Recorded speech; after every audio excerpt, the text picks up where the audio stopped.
All right, we are live. Things are working. Let's go. I'm thinking like the sun is so good today. Tomorrow maybe we'll do a live stream from a cafe. From a beautiful cafe. Yes. Let's see. There's this really nice cafe called Analog. It has a perfect setting.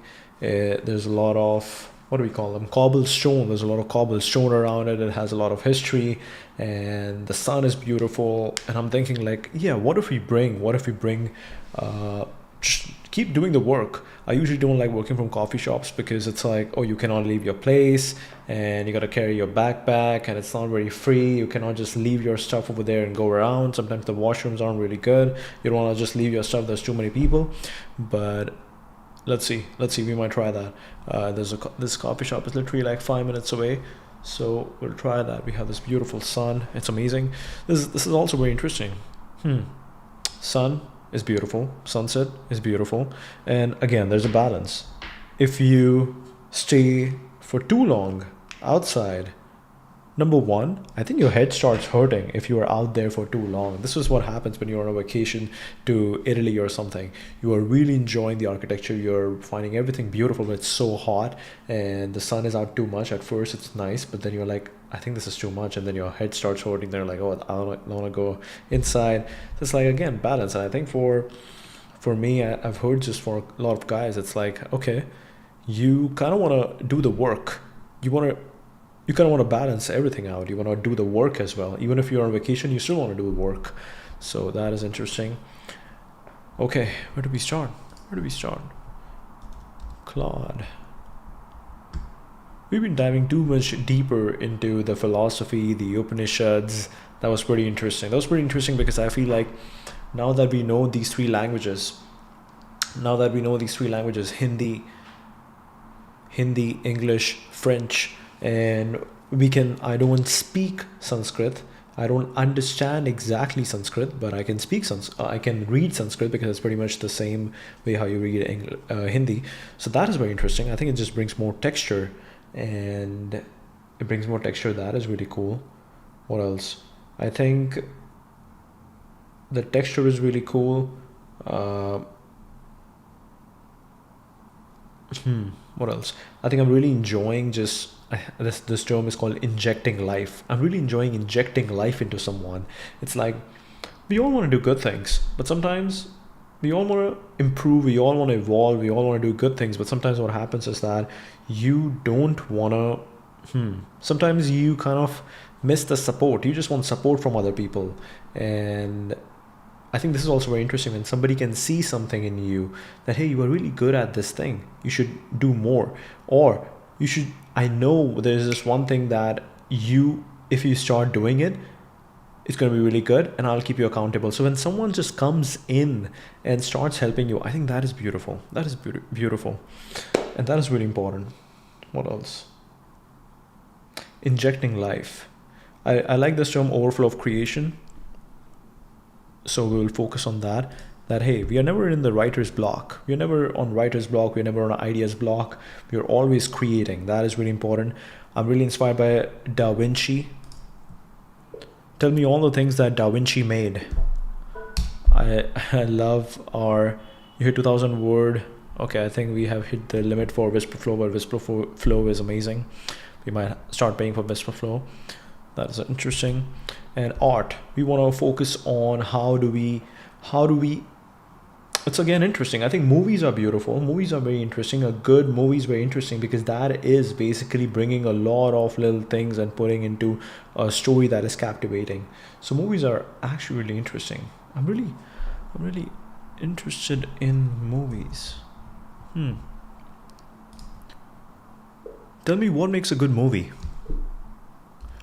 A good song, what we are basically doing is just adding more and more texture. And today what is happening is that everybody is coming together with their experiences, their story, their stage in the life, and injecting and bringing that all together and capturing that texture. It feels like a celebration. Like if you look at that song, if you look at that video of Taylor Swift, Ophelia, the story of Ophelia, something like that, the tale of Ophelia maybe, is incredible.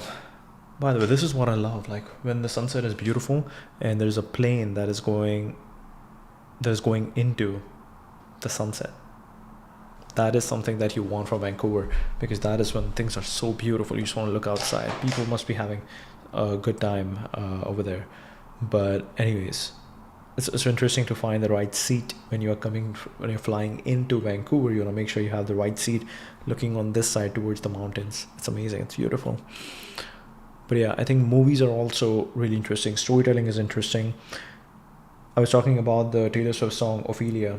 I think that is incredible. It feels like a celebration. It feels like a celebration of humanity. I think it's like some people think about that. Hey, it's not about the individual people. It's about everybody coming together, creating the best art possible in the service of God. Let's say that, hey, you built us, you made us all, and what is the best thing you could do? What's the best way how you could approach this? The best way how you could approach this is that, hey, this is in service of you. This is in service of you. That why are we doing this? We are creating the best thing possible in service of humanity. We want to package the best things together. We want to give you this. This makes me think like we put a lot of effort into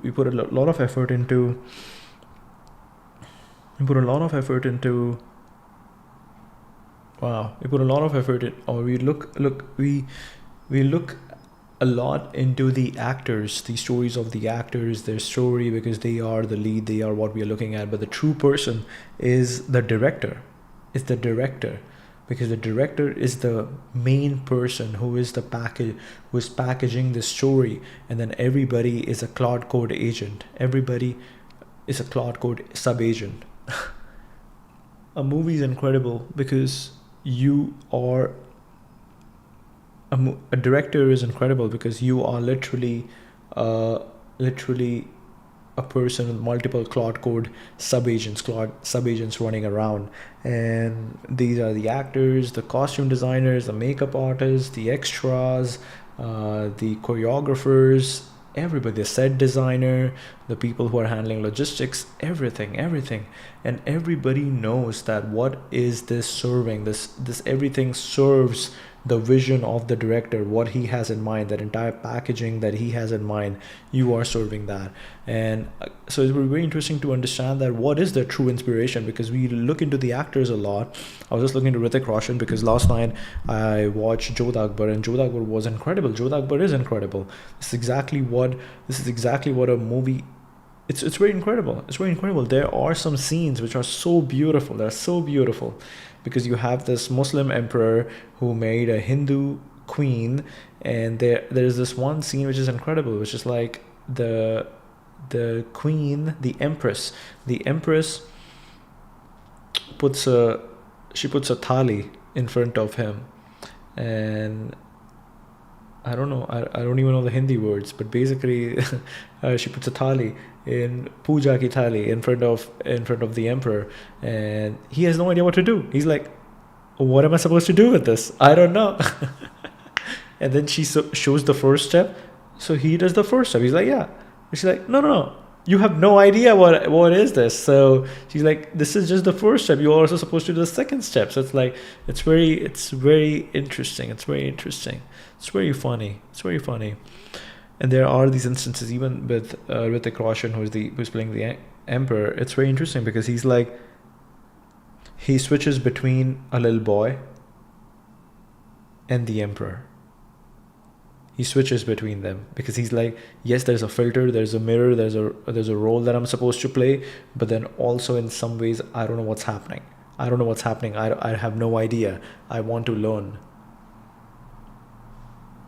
And it's very interesting. I think it's very interesting to study these kind of things. Like, how did they spend their time? How did an emperor spend his time? So an emperor is spending his time, yes, training physically, training mentally. He is sitting in this one kind of philosophy session, and they all are talking about, I think, heart or love. And he's like, yeah, you need to have, I forgot. I'll have to go back and look into it. But basically, they talk about that. Yeah, you should be operating with love basically, and that was very interesting. And just amazing visuals were amazing. Visuals are something which is very important, more and more texture, and this was even more rich because it brought in both the Muslim, the Islamic texture and the Hindu texture, and even within Hindu there were multiple textures, so it was very interesting. And it's very interesting, this entire set design, going back, researching how people used to dress, what colors, everybody played a character. And because you might not have all those multiple things present today, so how do you bring that all out? And now even with AI, what is basically happening with AI? What is basically happening with AI is access is becoming easier. There are always, and we always go between these phases, we always go between these cycles of this is just humans in general. We humans go through a cycle, what we were thinking in the morning at 9 a.m. versus what we were thinking in the night at 6 p.m. whatever. We go through cycles, and similarly in life we go through seasons and cycles, and then humanity as a whole goes through seasons and cycles. So I think this is something that will keep happening, that we will go between being light, being in flow, breaking the barriers, breaking the boundaries, bringing everything together, and then being very siloed and operating. And both plays its role. The artist mindset would be just breaking all the barriers and bringing everything together. The operator mindset is just very disciplined, very focused on efficiency and is going after it. So this is also something very important. Again, one of the reasons why I like to do these live streams, I just realized that, okay, it's been 11 minutes and I've been just talking over here, but this is interesting. This is also, we need to also add more texture over here. We need to add more interesting ideas over here. But in general, also, I think we are always in this, if not we, I was always in this stage, or always in this, with this idea that, oh, I am trying to get there, I'm trying to become something, I'm still in the process of becoming that thing. But no, you realize that this is it, now let's just evolve. Yes, you have to do something, but don't wait for that moment where you feel like you have arrived. You are here, you're here. Let's just evolve. Now we're just going after now we're just doing things. So that is something which is very important. I think, yes, this idea of again, these cycles and seasons are also very important. With French in general, I have gone through seasons. Right now I'm waiting for my I really hope that yeah, we're waiting for a reevaluation. I'm waiting for my results, and I haven't received my results yet, and this is crazy how long they're taking. But I really hope that we are done with this, so I can move on. I can move on with French, because now we have spent a lot of time over here with French. So this is not. We'll do again another check over here. Yeah, we haven't received our results yet, but that is something that we are trying to make sure that we know, so that we can move on. What else? I think both negative visualization, positive visualization is important. Negative visualization, that what is the worst that could happen. Like once you know, your brain is less anxious. You're like, this is the worst thing that can happen. That okay, nothing might work. I might lose all my money.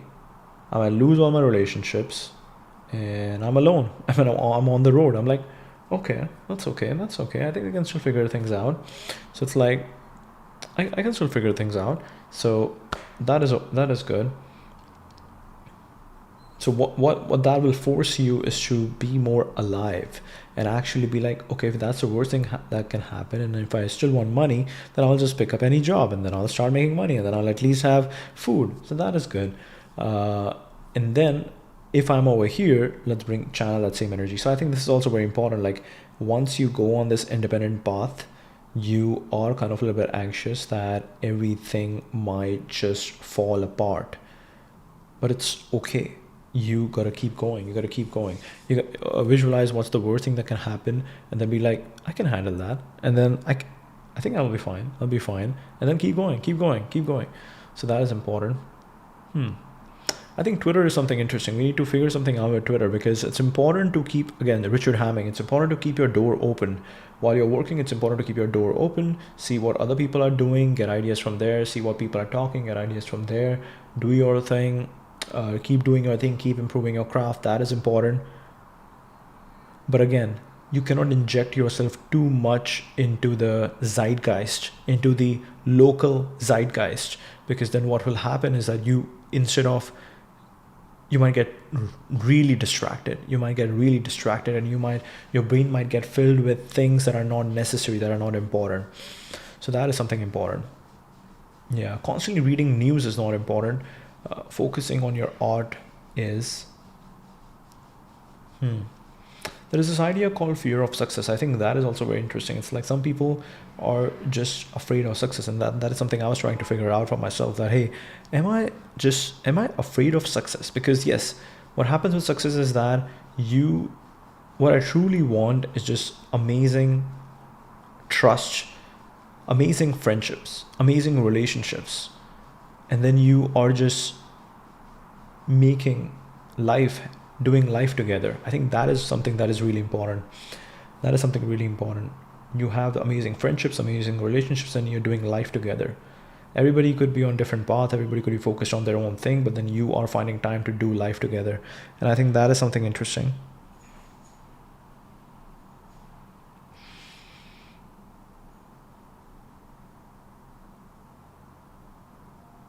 Yeah, and that makes, again, that is operating with open door, because everybody, ideally, you're also making friends who are smart, who really enjoy.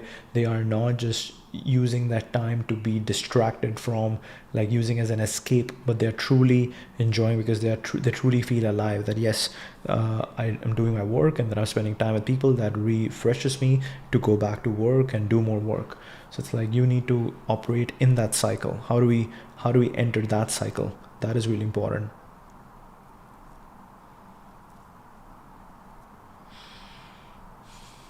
And this is also really interesting, like yes, the balance between consumption and production. When I'm talking, it makes me feel like, okay, I remember how my voice sounds like. This is good. I remember how my voice sounds like. I want to hear myself. Because if you're just spending all your time in front of screen and you are just like typing and reading and operating within your thoughts, you forget that you also have texture. You also have this accent and this voice, and you can modulate that voice, and you can use different languages, and you can add more texture to your voice. So again, the fine balance of production and consumption, that is really important. But yeah, here's the quote: creation, not from need, but from overflow. Not toward a goal, but as pure expression. Not to achieve anything, but as a child plays for the joy of playing itself. Da Vinci.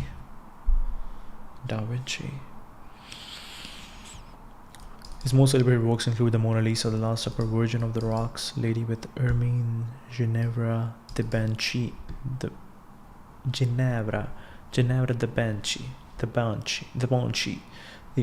Annunciation, Saint John the Baptist, an unfinished adoration of the Magi, and Saint Jerome in the wilderness. Da Vinci produced thousands of pages and drawings, including the iconic Vitruvian Man, exploring ideal human proportions, detailed anatomical studies of the human body based on dissection, botanical illustration, studies of water flow and turbulence, and preparatory sketches for paintings, enduring designs. His notebooks contain designs from machines centuries ahead of their time, flying machines, ornithopters, and early helicopter concepts, an armored vehicle resembling a tank, a self-propelled cart, arguably a proto-automobile, diving suits, bridges, including a self-supporting bridge for military use, hydraulic systems, canal locks, various weapons, including giant crossbows, scientific contributions, pioneering observations in anatomy, detailed studies of muscles, the heart, and circulatory systems.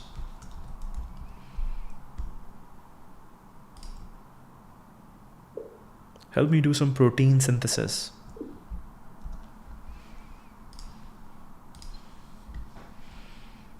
Studies of muscles, the heart, circulatory system, protein synthesis. I came across this one company. I think 8VC is doing something interesting with this company called Medra.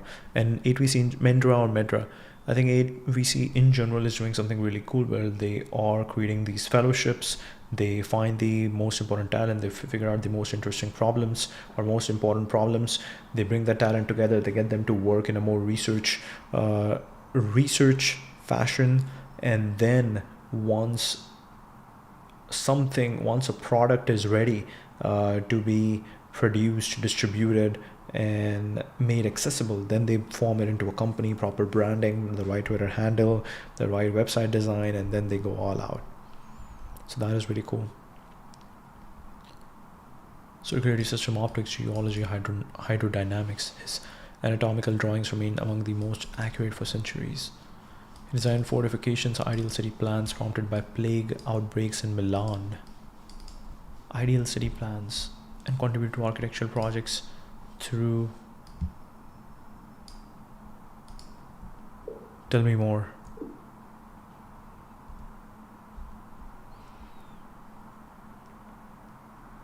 And contributed to architectural projects, though few were built. He planned a massive bronze equestrian statue, Grand Cavallo of the Duke of Milan, though it was never cast. Only clay model was completed before being destroyed. Roughly 7,000 pages of observation, inventions, and ideas written in his characteristic mirror script. Mirror script.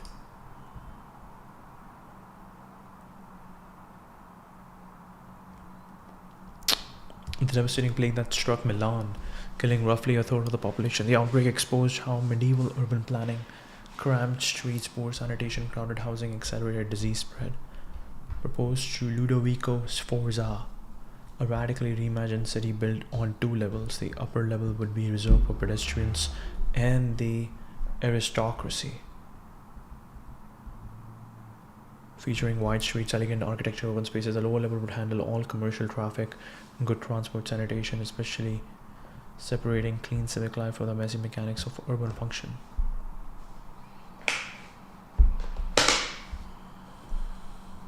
The plans incorporate remarkably modern ideas, wide streets to allow air circulation and prevent disease concentration, and integrated canal system for both transportation and waste removal. Standardized building heights to ensure light and ventilation, and spiral staircases connecting the 2 levels at regular intervals. Centuries before germ theory that waste and crowding contributed to disease, his designs included sloped streets that could be washed clean, channels to carry refuse to the river, specifications for building spacing to prevent the corrupted air he believed caused illness. The plan required razing and rebuilding the entire city, financially and politically impossible. The concepts influenced later urban planners. You can see echoes of this 2-level. What modern cities have adopted the 2-level city proposed by Da Vinci?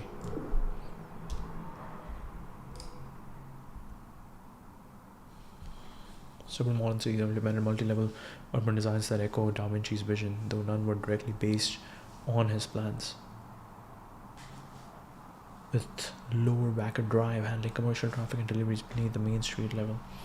So we don't have photos over here. That is a little bit sad. So we need to get photos.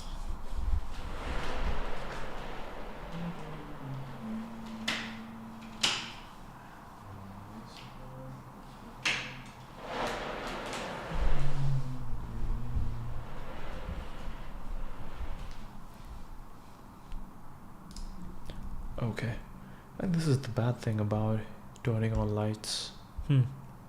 Let's see, what can we do?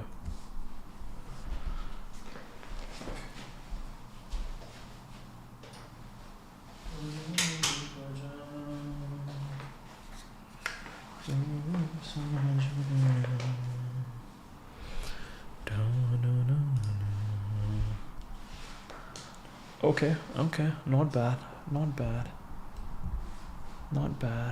Alright, let's see. Chicago, Montreal built the razor formerly called the Underground City, one of the world's largest underground pedestrian networks connecting shops, metro offices beneath street level. The way in which Da Vinci's arrangement by putting pedestrians below. The Hague built a 2-level roadway system separating through traffic from local access. Tokyo and Osaka have massive underground shopping and transit networks beneath their busiest districts. Do you have plans for how Praxis is designing their city? Prashant. Praxis. Let's see if it has context of what Praxis is. Praxis is a startup seeking clarification. I think it can find something. Let's see. Surprisingly weak given the amount of funding they have secured. Aesthetic vision founded Dryden Brown described the style as hero futurism with a neo-gilded age aesthetic. Classical grand architectural references. The official line is that the design will blend futuristic classical aesthetics with scalable urban planning design process. Interestingly, they have adopted a demand first and bottom approach, meaning the city's look and function will theoretically be shaped by the community of future residents rather than top-down master planning. Zaha Hadid Architects with oversee design appears uncertain. The name has disappeared from Praxis materials. Technical features. The plans mentions AI augmented governance and crypto infrastructure integrated into core city functions, payments, contracts, identity, communications, physical infrastructure, street layouts, building codes, transportation.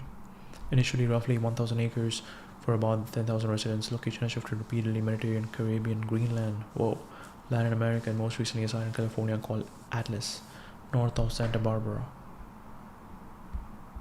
Detailed publicly available architectural urban planning documents remains more ideological manifesto than concrete blueprint.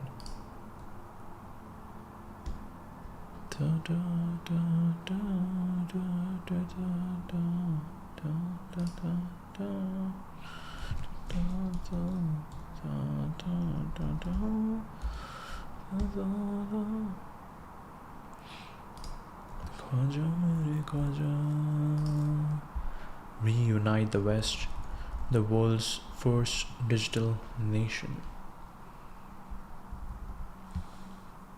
Value of Praxis and founded companies. I think Praxis and Network School has to do what do we say, collaboration or consolidation. 151,000 people. Praxians. Home for the brave who strive for virtue and wisdom. Our purpose is to restore Western civilization and pursue our ultimate destiny of life among the stars. Apply for citizenship. Governments get in touch. Introducing Praxis development. Praxis proposes Atlas, California. Sovereign intelligence. Transcript of speech from the Praxis World Congress. Declaration of Assent.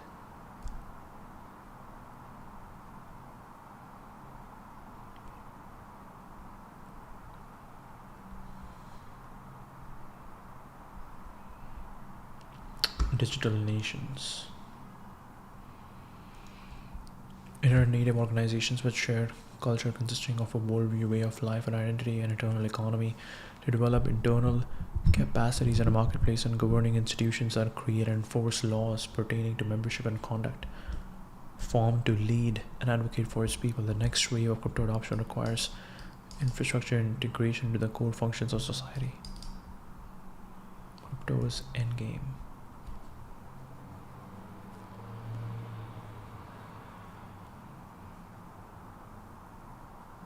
Acceleration zones. AI, crypto, energy, biotech. Citizen map. 80 countries. Praxian way of life.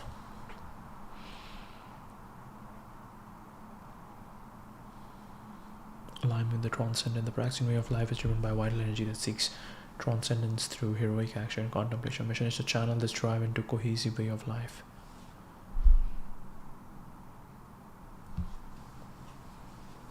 Your path to Praxis.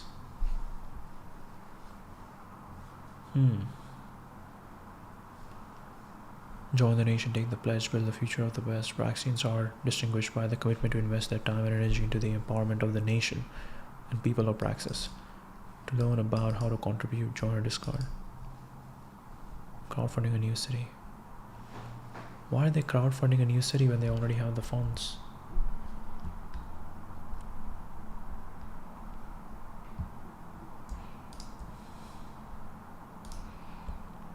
Proposes Atlas, California.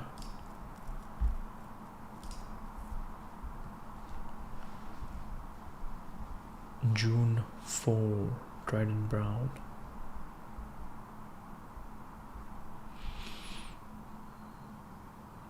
Defense-focused spaceport city. Vandenberg Space Force Base, located on the California coast between LA and San Francisco. SpaceX Blue Origin Relativity Space Atlas will concentrate lead engineering talent with DoD assets to solve the defense challenges and determine America's survival.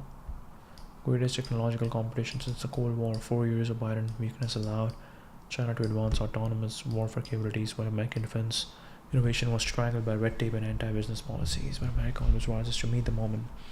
From the arsenal of democracy to the Manhattan Project to Apollo. Industrial ambition by cutting red tape and taking on bold infrastructure projects.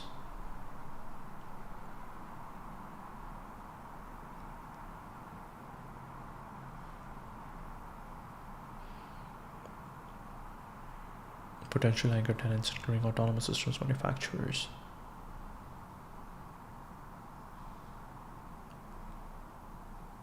Estimated 17.4 billion investment creating approximately 20,000 high-paying American jobs, 50,000 residents, $35 billion in economic impact. This mission is personal. I was born next to Vandenberg. In 5th grade, I drove with my math club to the base to watch a rocket launch. Born with ferocity until they disappeared in the sky. Later that night, I went on into my front yard, looking at the stars, imagining the ship floating out there. Felt profound awe. I wanted to explore alien planets, settle new worlds, building societies. My ancestors had crossed the Atlantic on boats to reach America in the early 18th century. I viewed technology as the vehicle to discover a frontier of my own time. Many years later, I founded Praxis.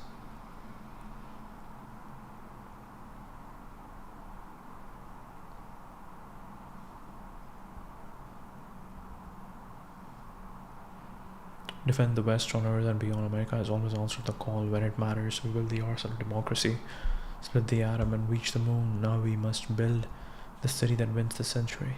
Atlas is where America's engineers will develop the technologies that secure our future.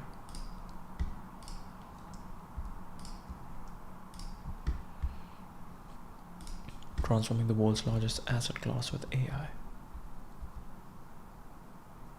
Praxis development, a global real estate platform that uses AI to unlock community living at the scale of buildings, neighborhoods and cities. Initial focus is housing. NFX in real estate.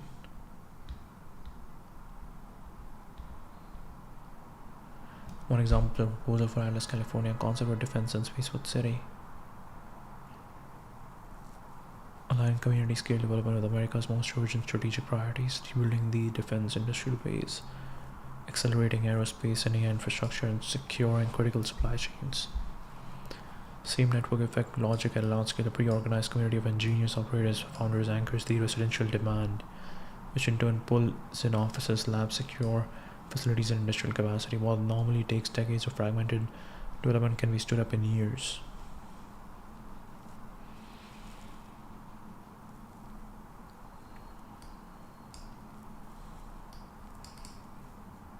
Can align with Praxis to accelerate their own strategic goals, where Praxis builds towards its long-term vision, digital nation with real territory, real assets, and real power to shape the future.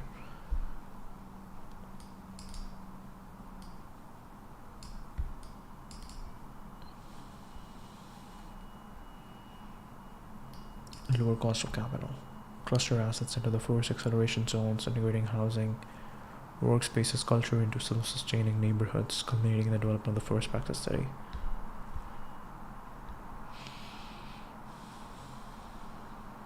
Group China are building a new nation, developing its own culture and economy online before acquiring territory. As the community grew, demand for physical. I think there's kind of a mismatch between the design and the font. I think font should be definitely the Walter Isaacson font. Take inspiration from the Walter Isaacson new book, and the font they're using over there, because that is incredible. That is incredible.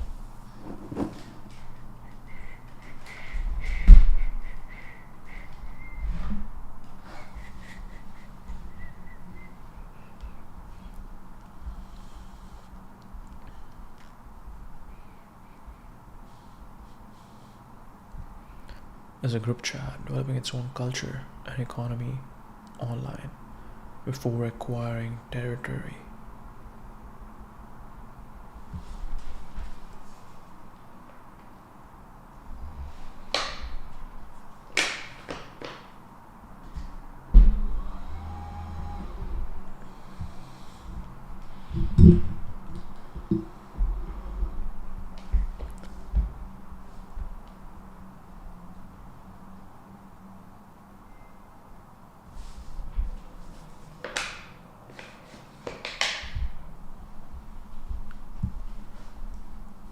As a group chat,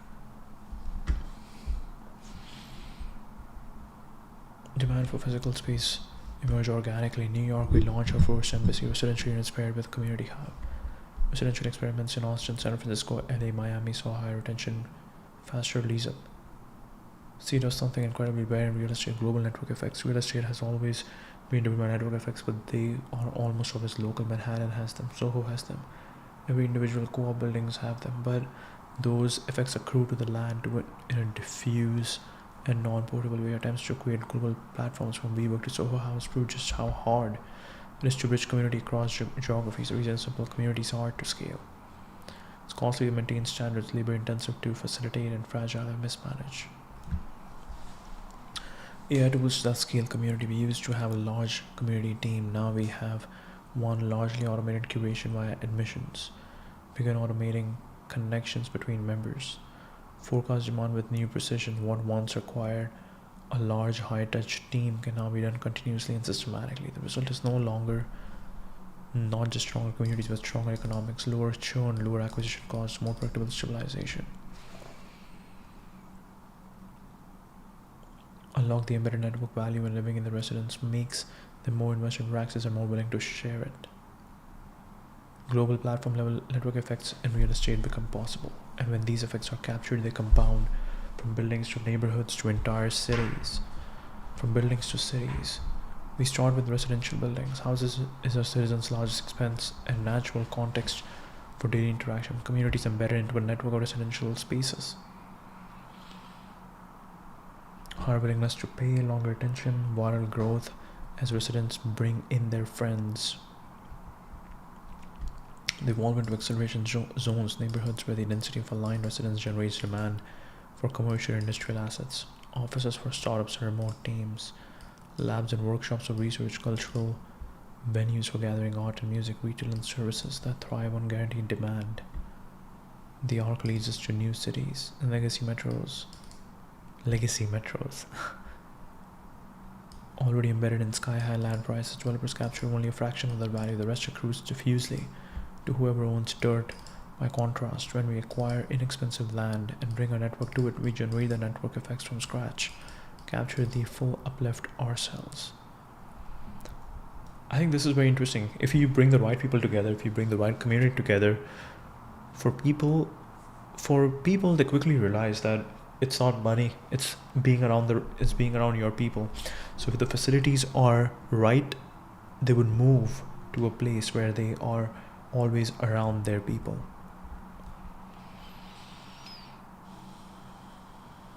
Every stage compounds. Buildings prove demand and cash flow. Zones attract commercial and industrial activity. Cities capture the total value network effects from cheap land to sovereign scale economics.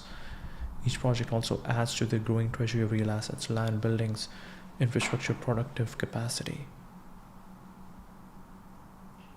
Price an entire generation out of ownership and stability. Praxis makes housing more efficient through collective demand and AI-powered underwriting, lowering barriers to entry and reducing churn.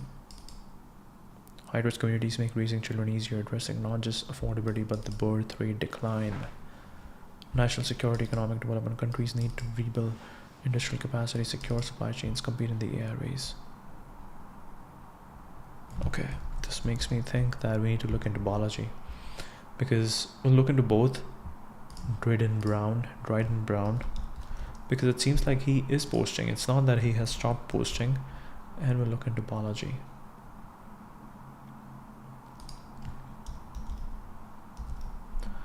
And I'll get some water. Water.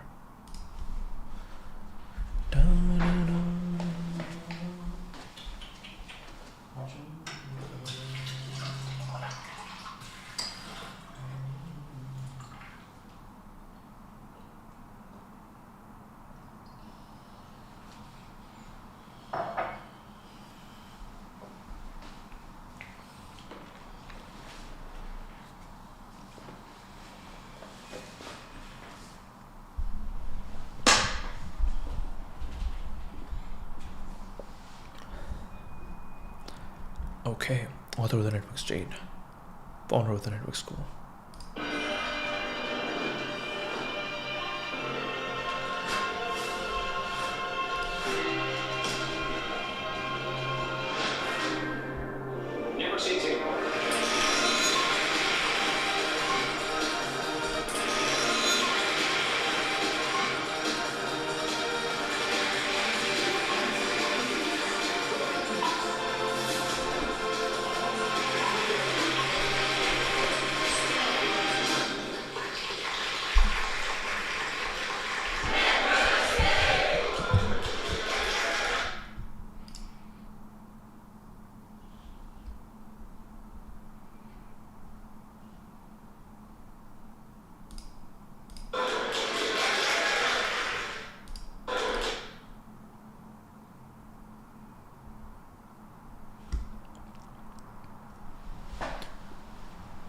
Okay, this is incredible.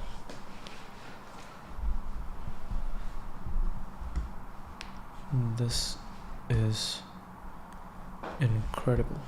After America, China versus the internet. After DC, Xi versus Satoshi. After America, it's China versus internet.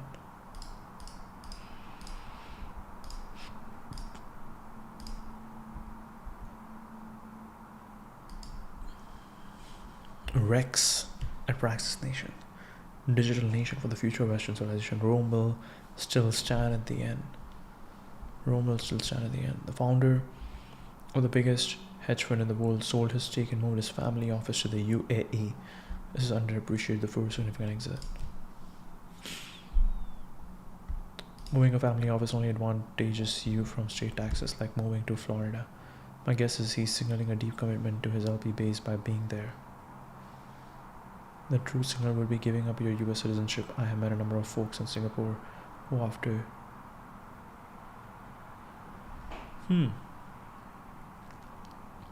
one of the biggest hedge fund in the world would sold his stake and moved his family office to the UAE. Moving a family office only advantages you from state taxes, like going to Florida. My guess is he's signaling a deep commitment to his LP base by being there. The true signal would be giving up your US citizenship. I have met a number of folks in Singapore who, after years there, renounced. You mean he opened a branch in the UAE?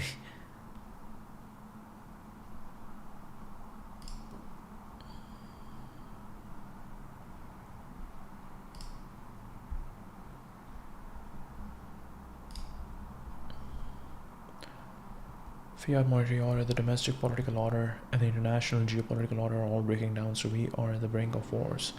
All is happening because of the big cycle that is driven by the five big forces I've described repeatedly and laid down in detail in my book and the linked video. Principles for dealing with a changing world order. Do you understand the big cycle and do you know how to deal with it? I'd like to help you. I'll continue to share with you my understanding of how the mechanics work. I see things happening. If you want me to send you my postings, you can sign up below.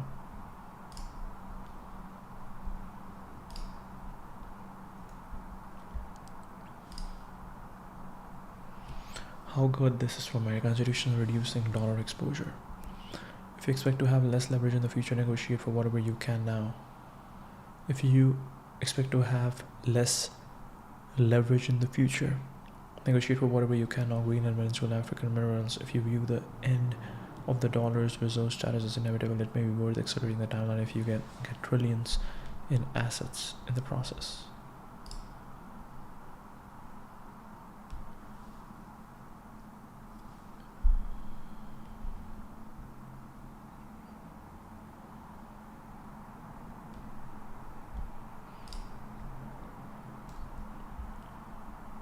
But why?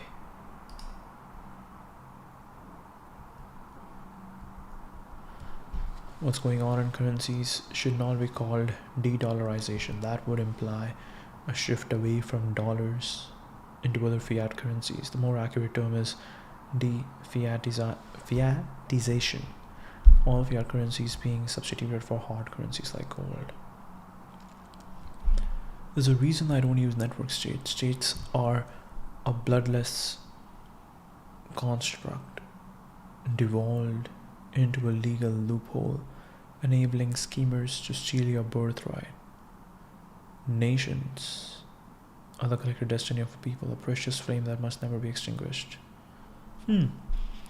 States are network state. States are bloodless construct devolved into a legal loophole, enabling schemers to steal your birthright.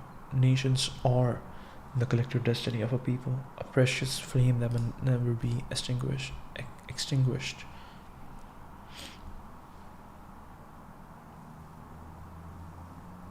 Nation state.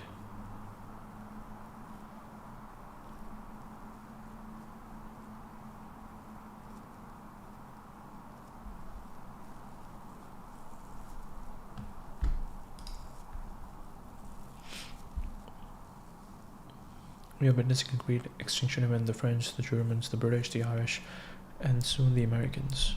Are people not precious? This is your family.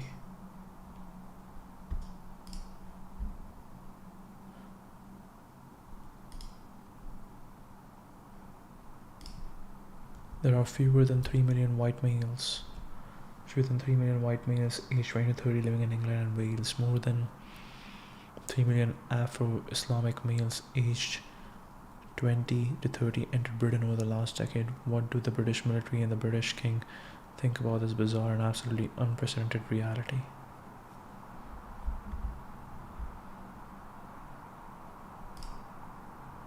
The levels of contemporary migration to the West really are completely nuts and male in a way no real way of refugees has ever been for the 2002 years we have studied.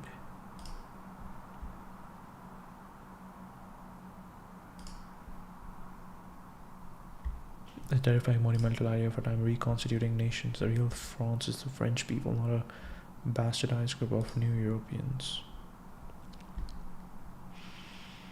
This will be the legacy of digital nations and why they will surpass the legitimacy of nation states.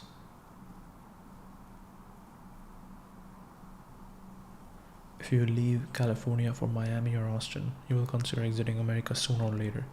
The options are a St. Kitts passport and residency in the world needs a European Dubai, a tech Switzerland. This may get more complicated. UAE, Singapore, Switzerland. The NASDAQ is in a dollar bull market and a gold bear market, which is a more accurate measure of wealth. Gold is bigger than USG for the first time since 1980. Gold is bigger than USG for the first time since 1980. If Ray Dalio has left the United States, every billionaire in the country is thinking about second passports and moving their money into hard assets overseas. The California wealth tax will go federal if the Democrats win 28. Dollar denominated bull market, gold denominated bear market.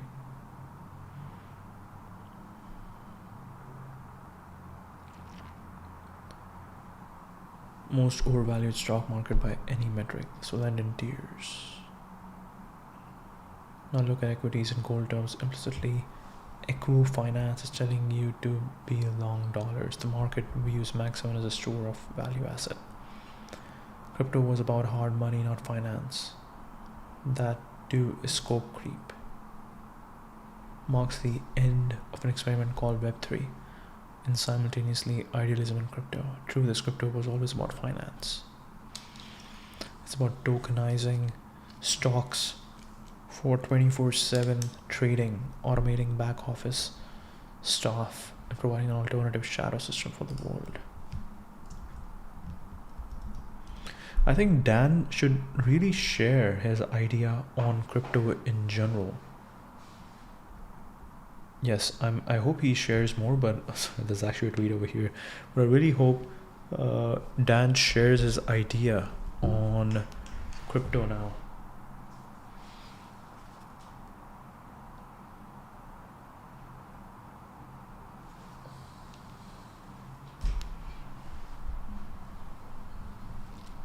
Because that would be really helpful. That would be really helpful.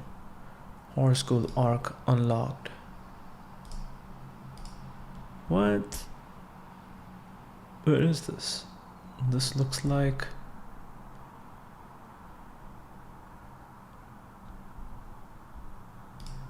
No idea. What is this? I can't imagine. Argentina? The houses look nice. Maybe Latin America. Let's see. Crazy own goal to see the penguin to one side of the political spectrum. The penguin is good. We want more penguins. Crazy own goal to seed the penguin to one side of the political spectrum.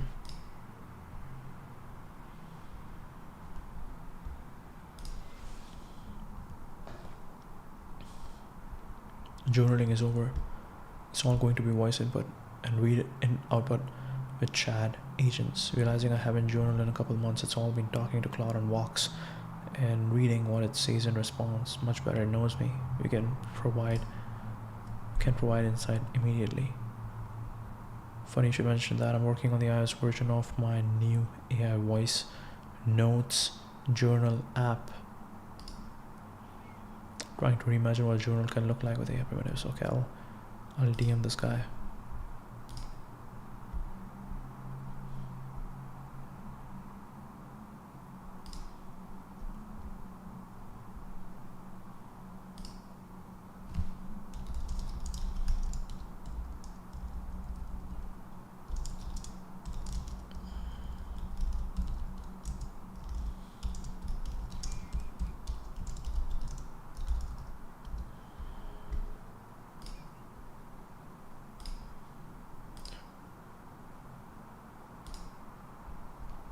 Okay, now we'll check if Dan has shared anything interesting. Aesthetic. Dan is just like,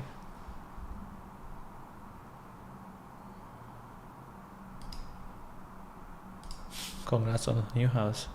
Architectural Digest coded. Bro, can you reignite the trenches of Clanker? The war is over. Go build something.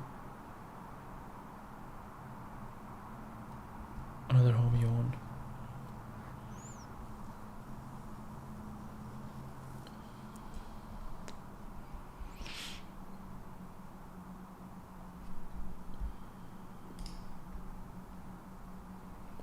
Was wondering why the sudden uptick in obvious spam in my inbox recently.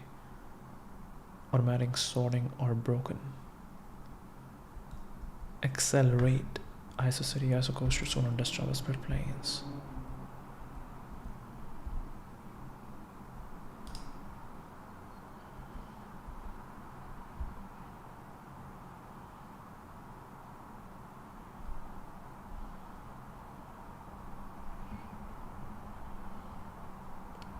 All generated and live here.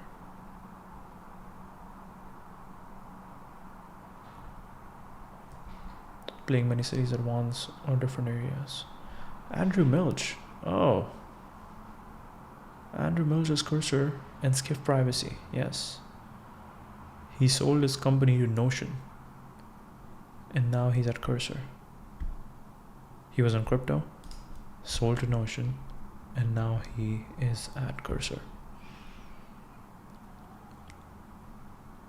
Instant off Bodge after a month in the Merkle office. PSA, instant coffee's insane amount of heavy metals. He's a bit extreme though. Funny Dan, you've been missed, welcome back.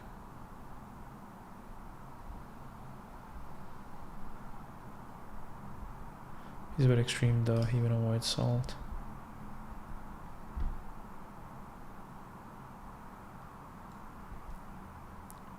walking in nature at least once a week.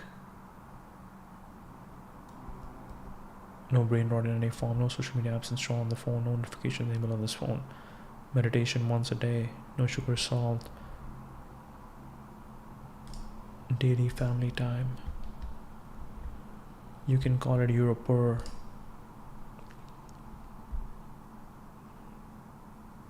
Situate some Farcaster office lower on X. When I joined Farcaster, there was no coffee machine in the office. So after my first day, I had to buy instant coffee myself. Situation was fixed by Ted bringing her old coffee machine. Old coffee machine. It was more efficient than bugging DWR for office budget. Wow. Wow. Raised 180 million. And Dan is like, no, can't do coffee machines. 180 million raised, scrappier than Bootstrapped startups. 180 million raised, scrappier than Bootstrapped startups. Must be the most expensive plants paradigm A16Z ever bought.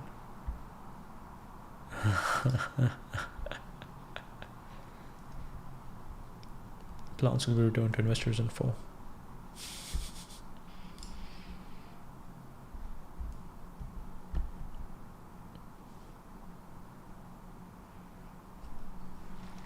If you're wondering how Farcaster returned 180 million, you never visited the Merkle office. It was mostly empty garage. Unknowns really live like this and don't see any issue situation. The main office capex spend was buying 2 phone booths and 3 plants in year 4.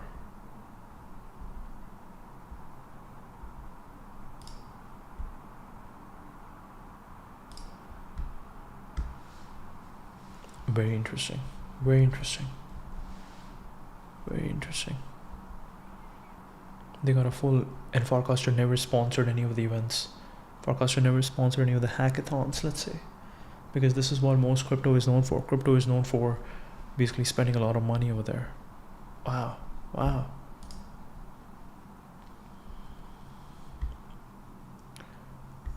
Popcorn. The largest wealth fight in California history. Planning to unfollow everyone and rebuild my follow graph slowly. Don't take it personally. Unfollow everyone. Don't take it personally. Yes, we saw that. He unfollowed everyone, even me.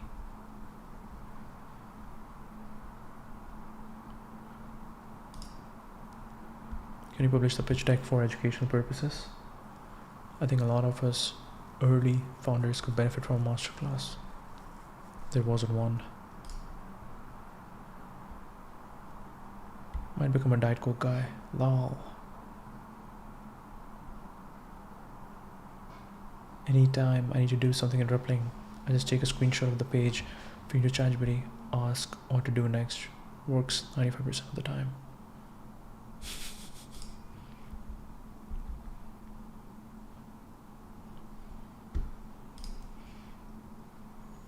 After handing this category of questions over to Rish.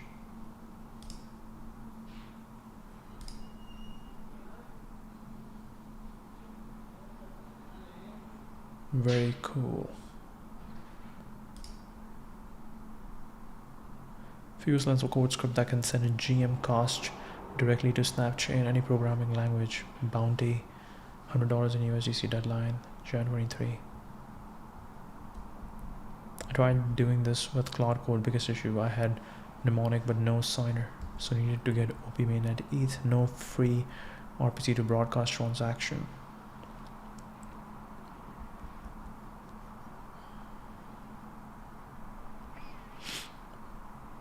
Favorite paid but niche developer APIs that I use regularly. Fuse, that's a code. When you're getting defamed on Twitter and Kobe starts fighting deep in the replies.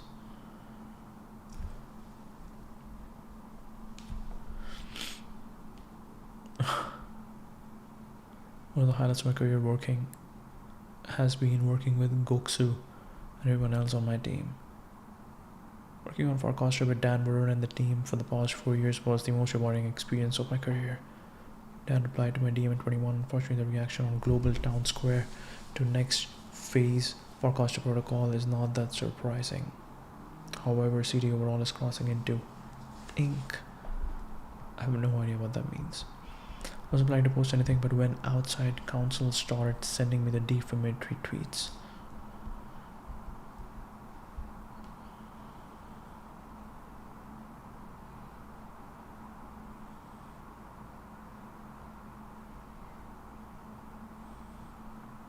although I joke about Farcaster, some are talking it too far. God bless.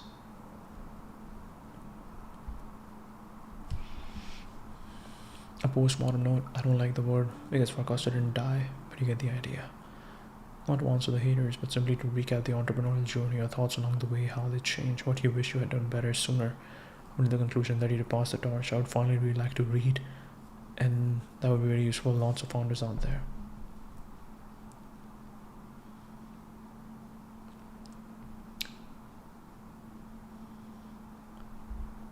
I'm big enough to get big enough to be able to reach out to yourself maybe someday, but I guess I can only do that with your next project, maybe never.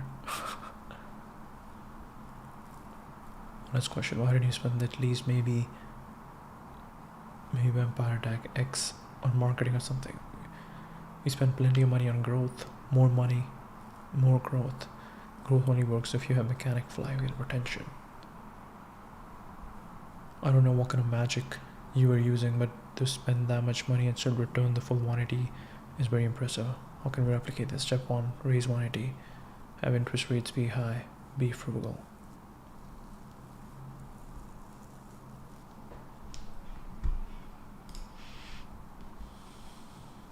Okay, can we start with the eulogy posting? Leonardo has big plans for the protocol. Grateful for all the kind words today means a lot. Okay.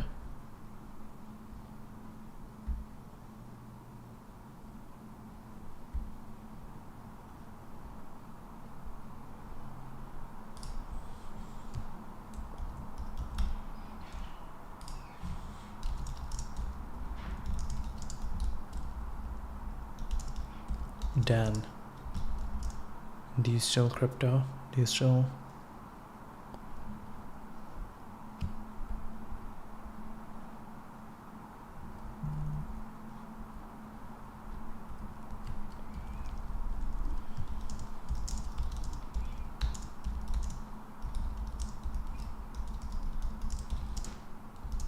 Does crypto still fascinates you, or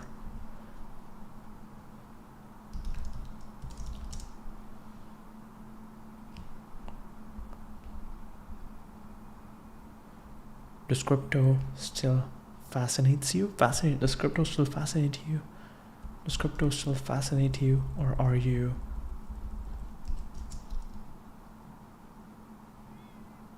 pivoting to AI?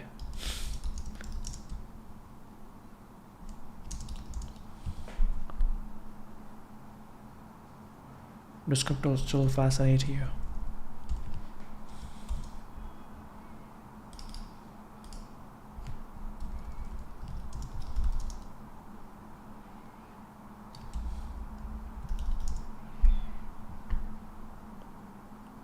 Fascinates you or fascinate you? I don't know how to phrase that.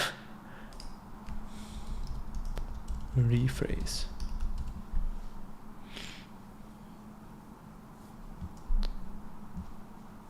Crypto still fascinates you. Still fascinates you. Does crypto still fascinates you, or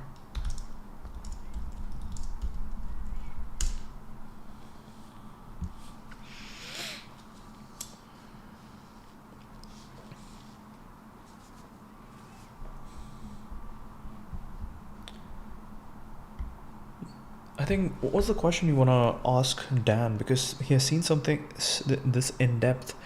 So I'm really curious about, is crypto something that still fascinates him?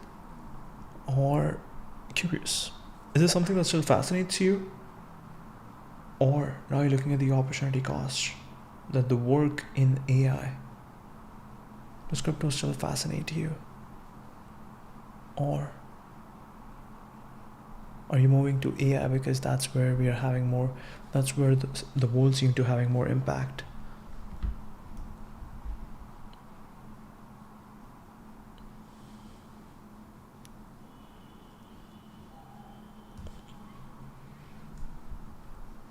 Does crypto still fascinate you?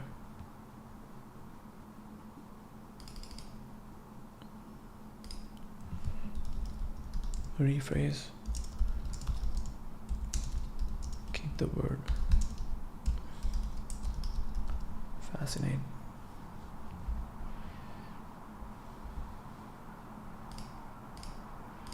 Still fascinate you? Does crypto still fascinate you? If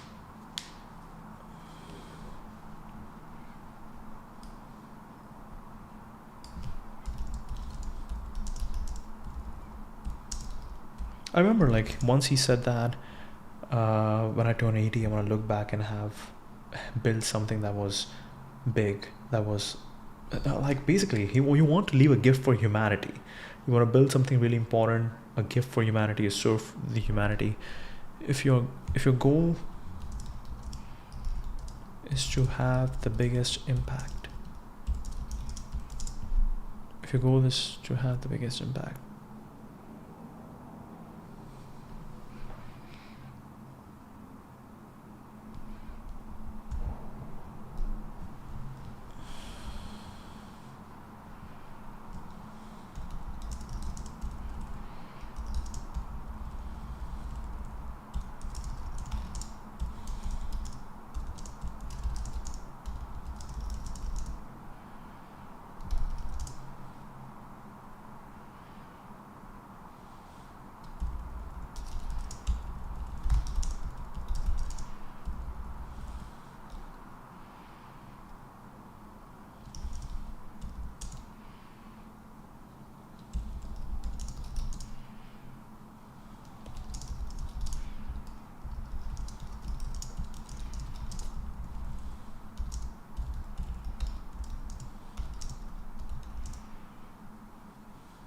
if your goal when you're 80 is to look back and feel that you had the biggest impact, would you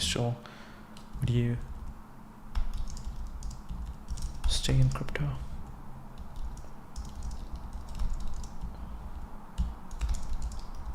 Or pivot to AI? If your goal when you're 80 is to look back and feel that you had the biggest impact, would you stay in crypto or pivot to AI? I think that's a good question. If your goal when you're 80 is to look back and feel that you had the biggest impact, would you stay in crypto or pivot to AI? Okay, cool. That was good.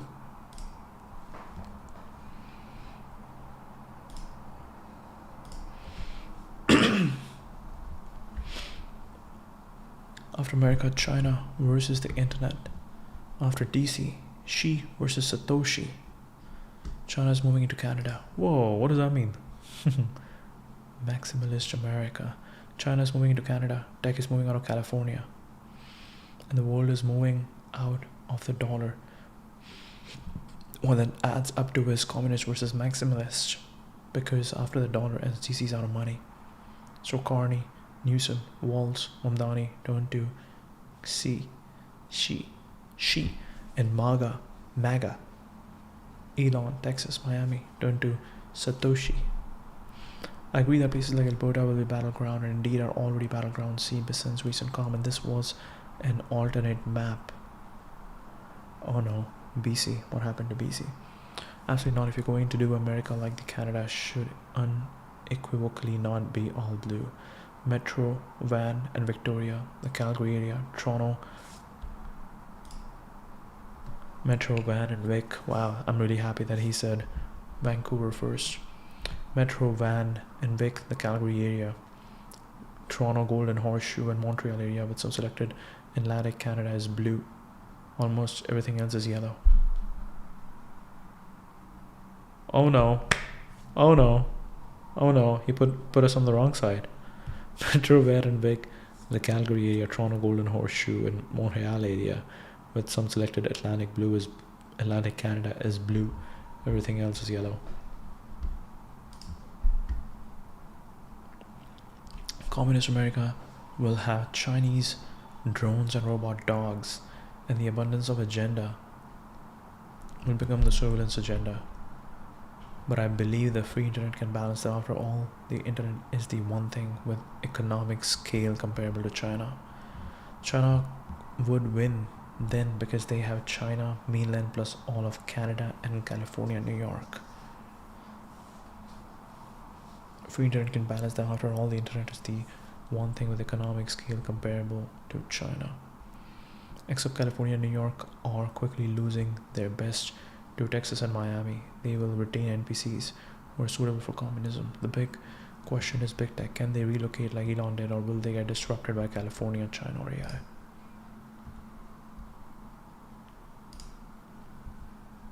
Bet on blue without any hesitation. Canada with California and New York basically kills most of US innovation and future prospects to compete on AI. To be clear, it is extremely unfortunate that our beloved Uncle Sam is passing away, but he is, and we need to prepare for what comes next. Snakes and ladders, Henley passport index ranking. Whoa, Singapore, Germany,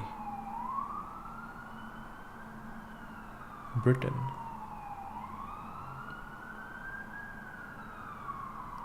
Liechtenstein, United States,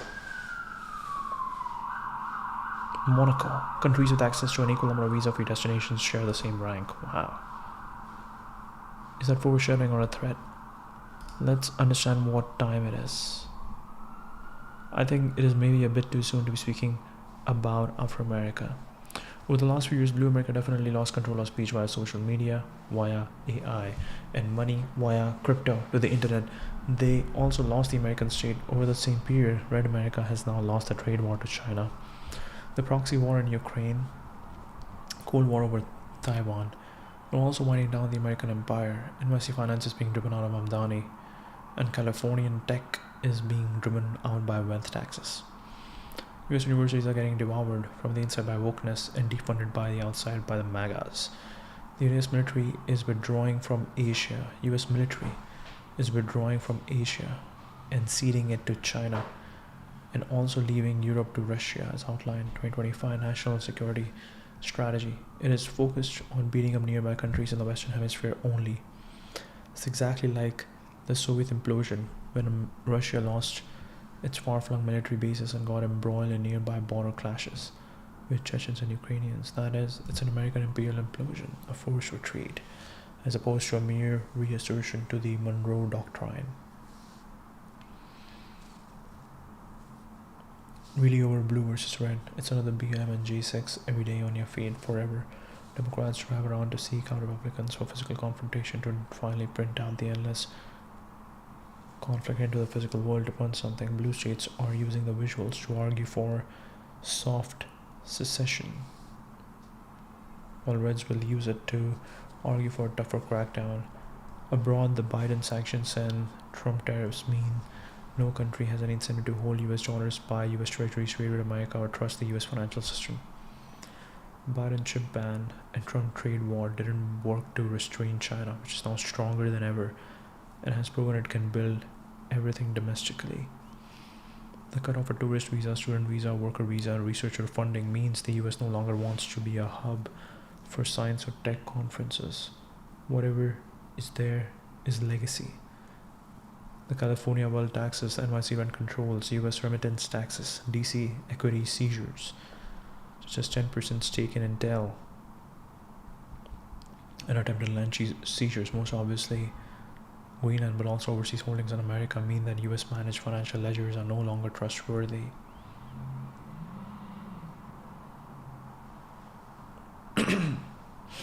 All of this is against the backdrop of escalating sovereign debt crisis and the devaluation of the dollar against gold and digital gold. Both Western left and right feels desperate because they perceive their relative pie to be shrinking, and they're actually right in that blue America has been disrupted by the internet and red America has been disrupted by China. What they are wrong about is that this can be reversed with political extremism. There is no building back better or making America great again. Each extreme action by the left leads to an ever more extreme action by the right, which is not the convergent equilibrium of a swinging pendulum, but the divergent equilibrium of a galloping jerk T. You know, the Tacoma nervous bridge collapse where it swung wildly back and forth between left and right until it crashed to the ground. Then hundreds more graphs and links I can post. Big picture, you can see that American experiment is over. It's sad. Uncle Sam was a really great guy, but we need to prepare for his passing and rebuild after his fall. Christianity endured, and when America falls, the internet will endure. The intangible persists even when the tangible has gone to zero, and from those intangible values we can rebuild. The internet was, after all, built to resist a nuclear attack, to help rebuild after an apocalypse. But the first step is to accept that the apocalypse is now.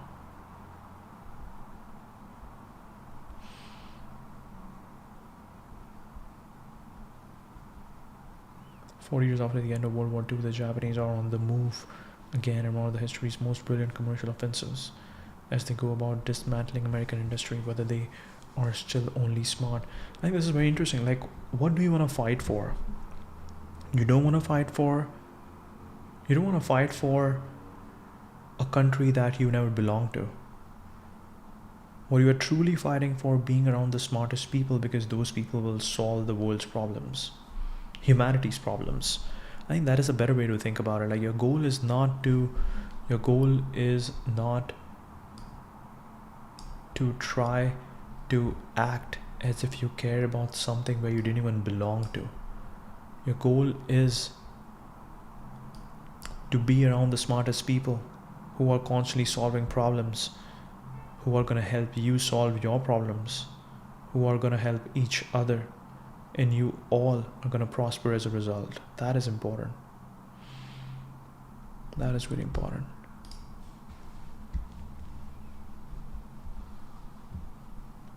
So you want to be around the smartest people who are building for humanity.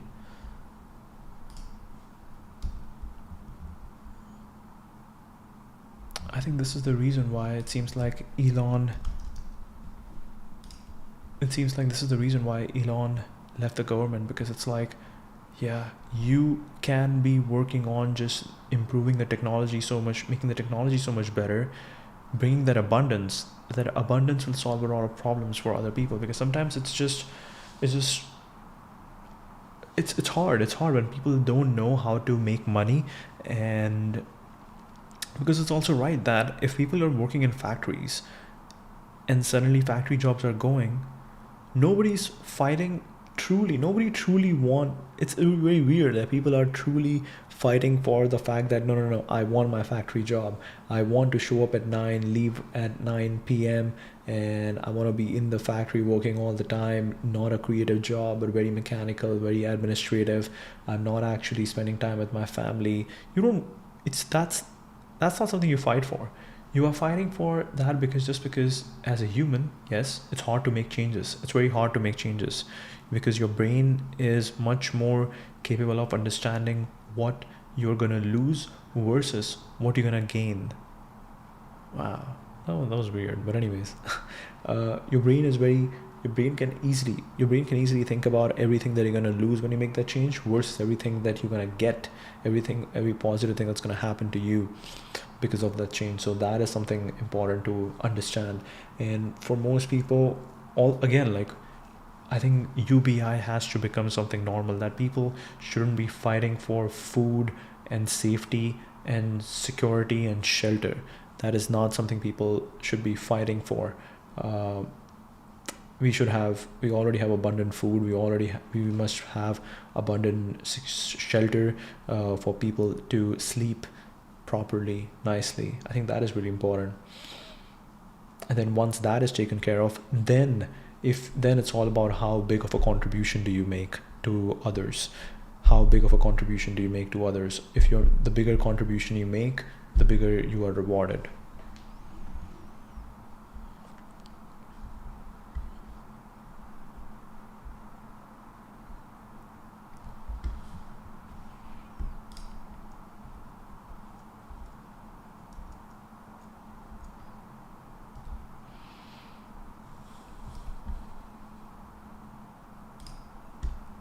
Tesla drives itself from LA to New York with zero interventions. If you use FSD supervised frequently, then this probably isn't surprising to you.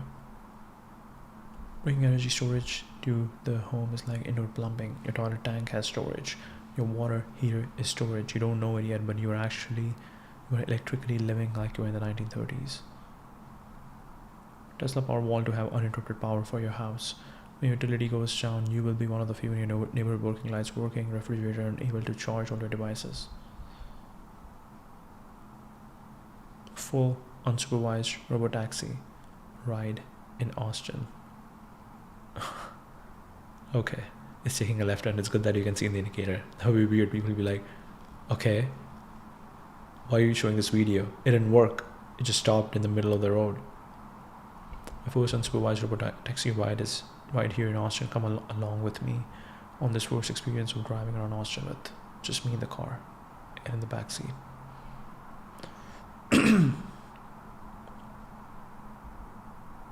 FSD supervised can drive in whiteout conditions. Lane lines were not visible. It was a whiteout. Tesla's FSD was unfazed. No LiDAR. No radar. But this is a bit dangerous. If you are only relying on camera, you want to make sure that your cameras are actually working. Model Y air mattress. Okay. They're also selling air mattress. This is interesting.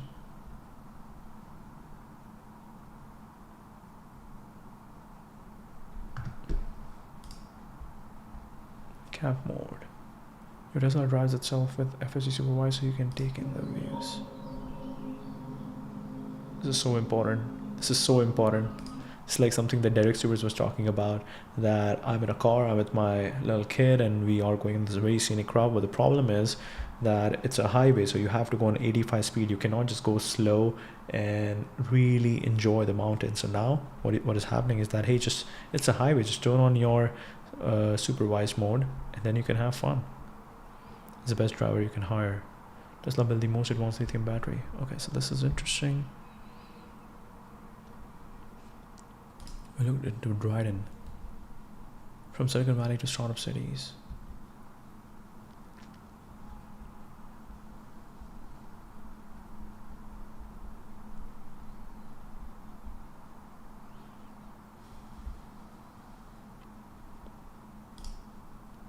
When the capital leaves, the startup jobs will too, and most capital is actually already in Asia or on the internet. Also, no, it's not easy to fix California. It wasn't easy to fix Detroit or Rome either. Perhaps the most curious. Why did Rome fall?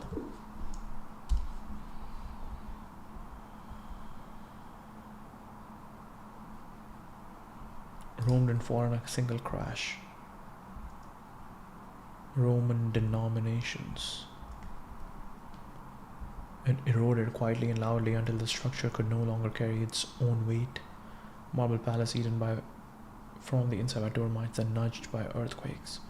Overexpansion stretched from Britain to Mesopotamia. Roads and legions could conquer distance but not govern it indefinitely.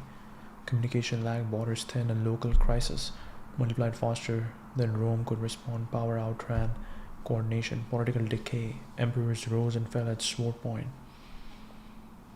Burned through dozens of rulers. When leadership becomes a lottery, institutions rot.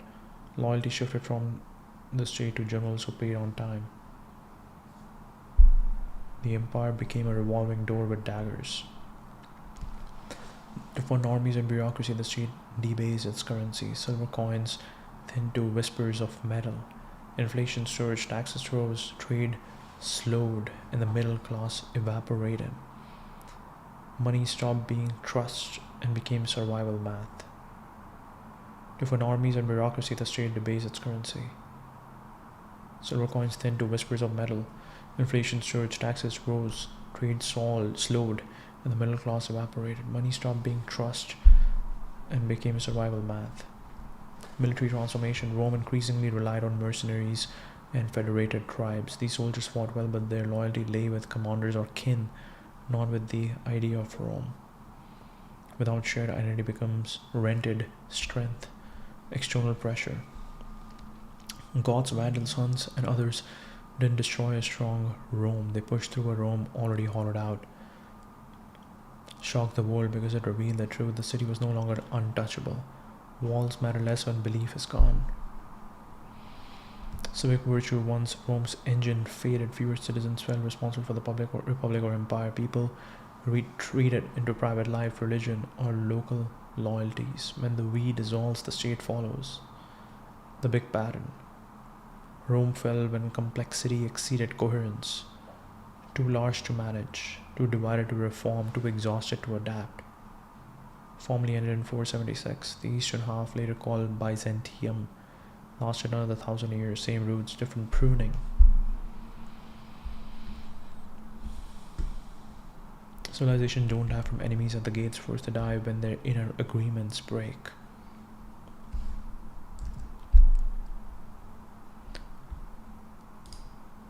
University endowment themselves coming under attack. All of this is a consequence of the far left takeover of US academia. The right now sees them clearly as enemies. Hotbed of talent from all those universities in California. Internet universities. Internet universities is definitely important. There's much more I can say, but perhaps the single most important thing is that the internet communities did grow out of Silicon Valley. And now it's grown out of Silicon Valley.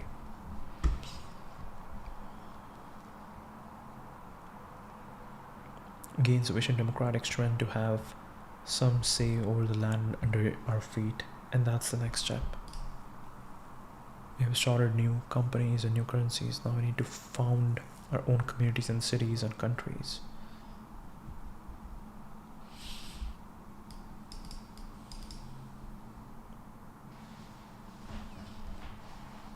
Globally, productivity increasing and good for everyone in the long run. Of course, I would agree with you. You can also argue that everyone will adapt and retrain in the long run like they did in the Industrial Revolution, and I would agree with you on that. Nevertheless, it is a best practice to keep the Luddite disrupting factories out of striking range of violent Luddites. I do have sympathy for the disrupted, and disruption sucks when you are on the other side of it, and I think we should invest in retraining and the like for social stability, but in reality it will be simply impossible to insulate everyone given the scale of today's technological and political disruption. Now that business model is coming to an end, the intended consequence of the California wealth tax is to enable Democrats to rob, exile the main possible competitors for political power in California. It is pure class warfare, tribal warfare. Technology must recognize it is by far the weaker tribe in California. Tech is after all composed largely of immigrants, many Chinese and Indian, many on visas, many who literally can't vote. Meanwhile, California Democrats are vokes like with generations of political connections, so technology simply can't beat nepotists and Democrats in a fight. They need to control California to ensure that Democrats can pay all the many clients of their one-party state.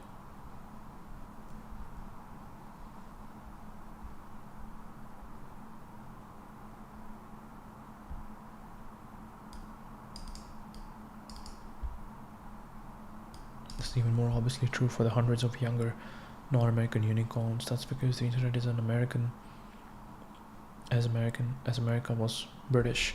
Of course, the internet owes a debt to its worthy progenitor, but it's just far larger in population economic heft at this point. We can print out social networks into the physical world, and more on that later. Internet business model can beat the Democrat business model in California.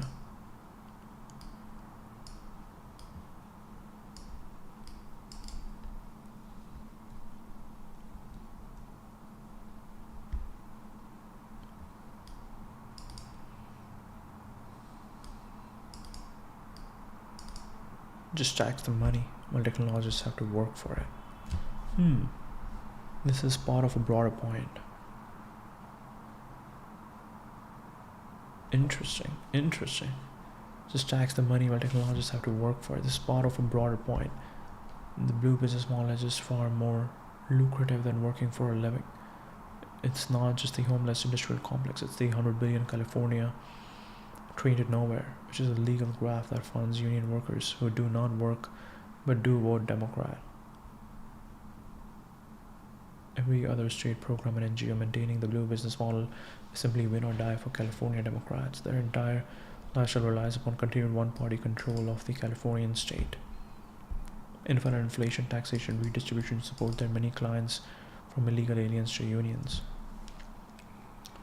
Entire life tied to gaining political power in California in the same way they can lose an election without going out of business. Politics just wasn't existential for tech like it is for Democrats. The numbers just aren't there. Tech can realistically fight and win in California because they just don't have the mass appeal, and that's because the internet is increasingly seen as correlated with the decline.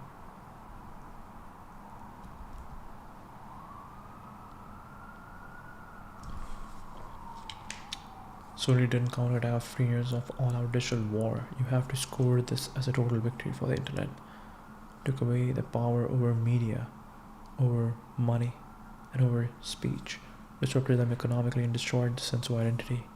Paper Belt Blue American feels visceral hatred towards the internet for the same reason the Rust Belt Red American feels simmering anger towards China.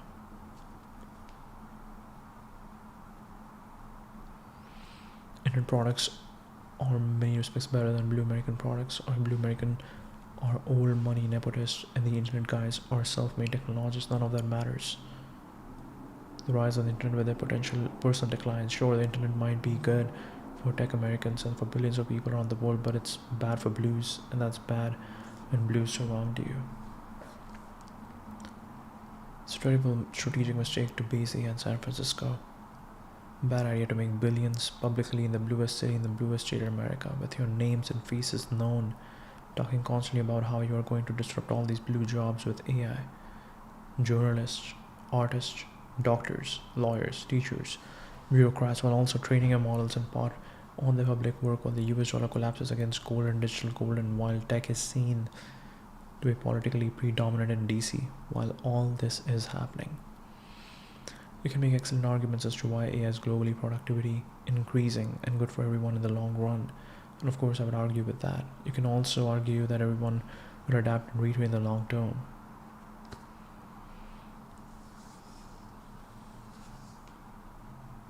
You're on the other side of it, and I think we should invest in retraining and the like for social stability, but in reality it will be simply impossible to integrate everyone, even the scale of today's technological and political disruption.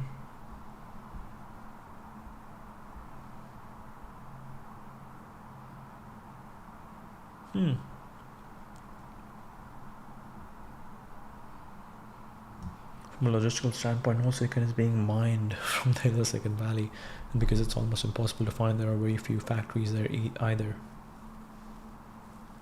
Truly tethers tech to the Bay Area. Just cancel your office lease and get another somewhere else. Fourth, in terms of security, you need to recognize that anti-tech violence is ramping up. But on the basis of class, that's what communism was: mass murder of the capitalist class. Tens of millions died because of class hatred. And the technologist and the capitalist is a capitalist of the 21st century with all that entails, including extreme irrational rage towards the technologist class by those who feel disrupted. Already obvious when Democrats are torching with impunity in the streets of SF. The message is key. Today it's the car, tomorrow it's you in the car.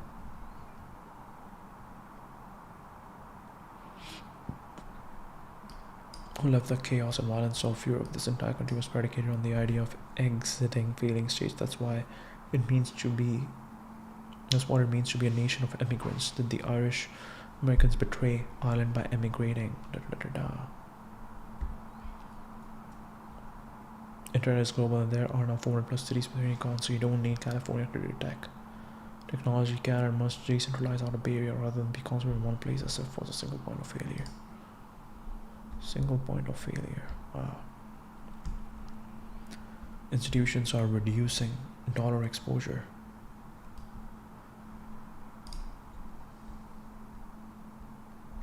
The hard assets are mooning. The US passport is declining. The world economy is recentering.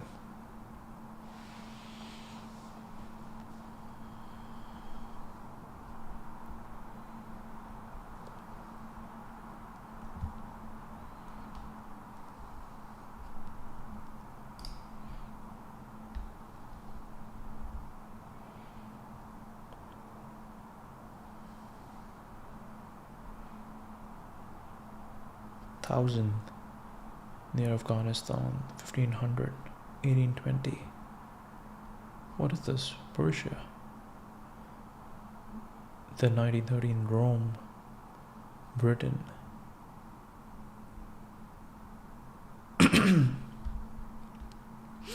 Super team. Ecosystem teams. There's internet companies, internet currency, Bitcoin are really the first one. We work our maybe build internet communities. Solana Network School Outpost is coming. Network School is a society as a service. Great minds from 100 plus countries join every month, where they all focus on learn, earn, and earn. Solana community has been there since day one. Introducing Solana Network School Outpost. Super Team Malaysia will host weekly ecosystem updates, office hours on how to build on Solana, global hackathon build stations at NS. To kick off Outpost, join us on 25-27th Jan with a dozen other ecosystems. Airfoil, Cast Bird Eye, Monk Foundry, whoa, Monk DAO. Teams. There's internet companies, internet currency, Bitcoin are really the first one. Okay. What is the process to get Singapore passport?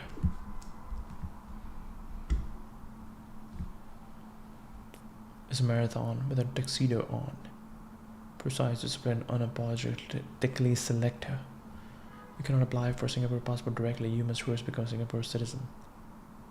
There's a real gate, common PR routes, employment pass, holder with strong credentials, tech pass, founders or senior talent, global investor program, investor spouse or child of a Singapore citizen PR, typical PR timeline, live and work in Singapore 2-3 years, varies, apply for PR through ICA, income and role, seniority, economic contribution, education, age and family ties, long-term commitment, non-vibes, receipts,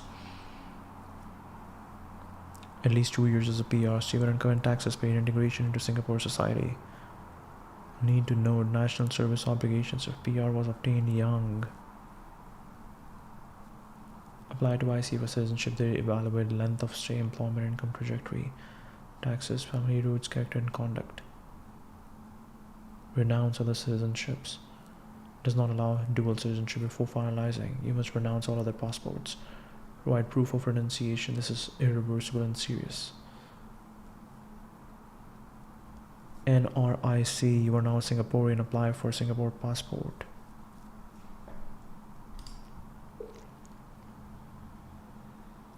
Does Balaji hold a Singapore passport?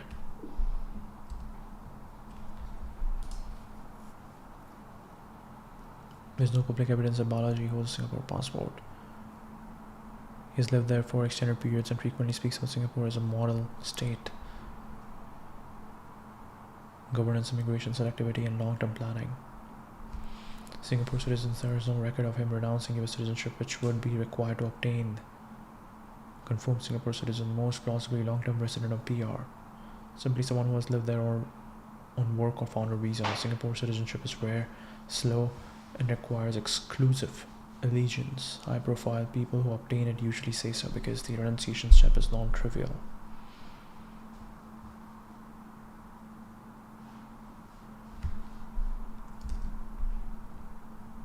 Interesting.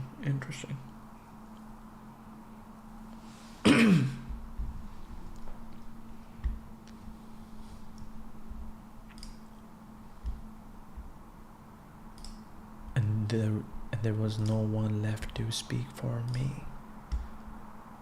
Ultimate exit is here. San Francisco is the new Detroit. I don't expect every man I spoke with to be considering an exit, and I was actually shocked to find this applied even to the men most historically outspoken about the unique importance of California.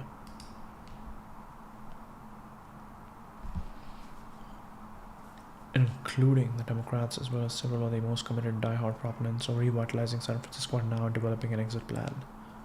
The ongoing sovereign debt crisis means Western wealth seizures have only begun. They are starting by robbing the billionaires, but will end by expropriating American thousandries.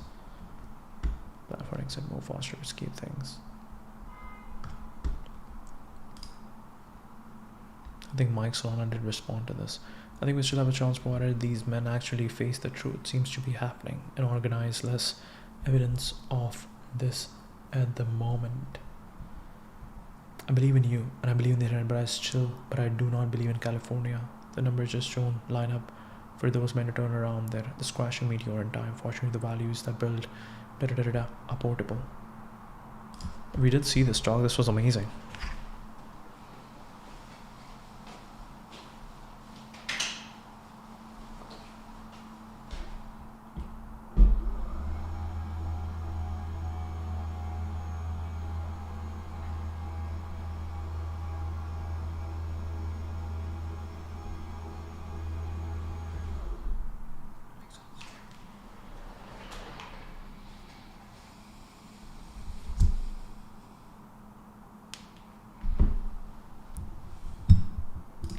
So Dan did respond.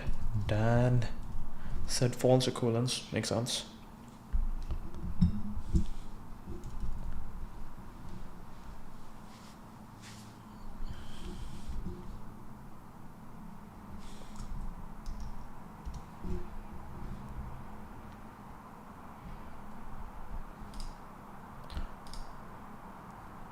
If your goal when you were 80 is to look back and feel that you had the biggest impact, would you stay in crypto or pivot to AI?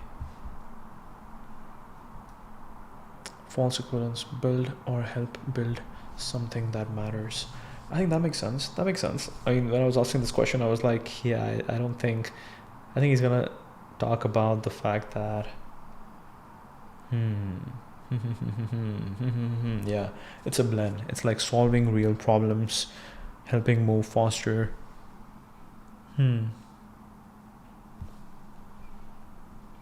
It does make sense. It does make sense.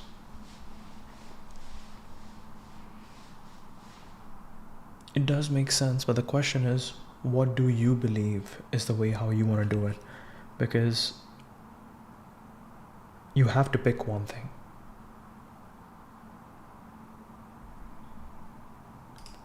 Right. You have to pick one thing. So you can be doing anything. There could be a blend over here, crypto, AI. And the question is also that, are you solving a real problem? First of all, what's important is, are you solving a real problem? And crypto and AI are just the tools to get there. They are just the tools to get there. And you could be operating in fusion. You could be using both crypto and AI. Like today, people are building crypto apps with AI. They are using all the latest AI tools to build the crypto apps. Like Nenar has just launched vibe coding. So it is building a mini app, a crypto mini app, but they are basically using AI to basically vibe code it. So they operate in equivalence. Would you stay in crypto or pivot to AI? Build or help build something that matters.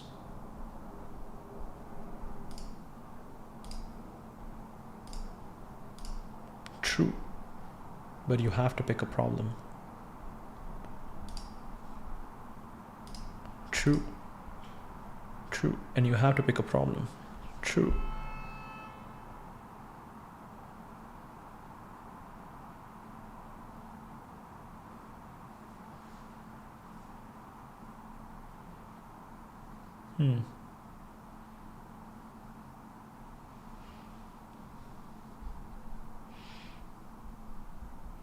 There's only so much you can do when the government that meant to serve you literally hates you for building things.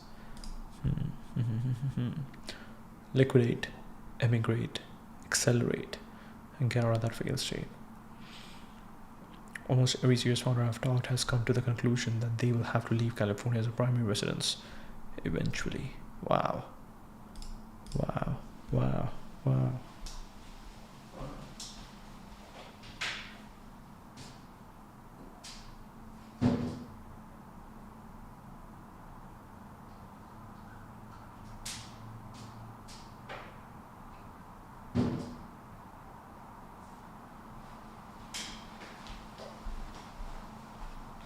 Okay.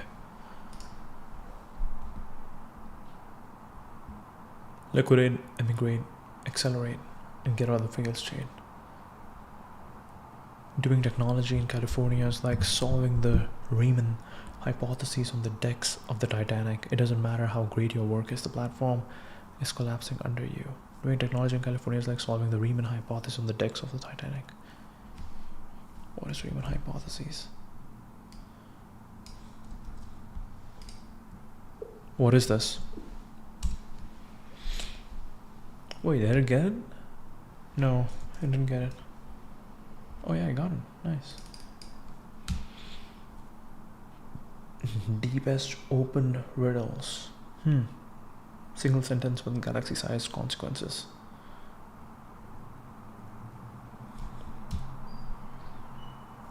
Why anyone cares? Because this hypothesis is secretly about prime numbers. The zeta function encodes how primes are distributed. If the hypothesis is true, we get near perfect control over how primes appear among the integers. If false, much of the modern number theory needs serious repairs. Primes are the atoms of arithmetic. This conjecture is about whether their distribution hums with hidden order or subtle chaos. What's a zero here?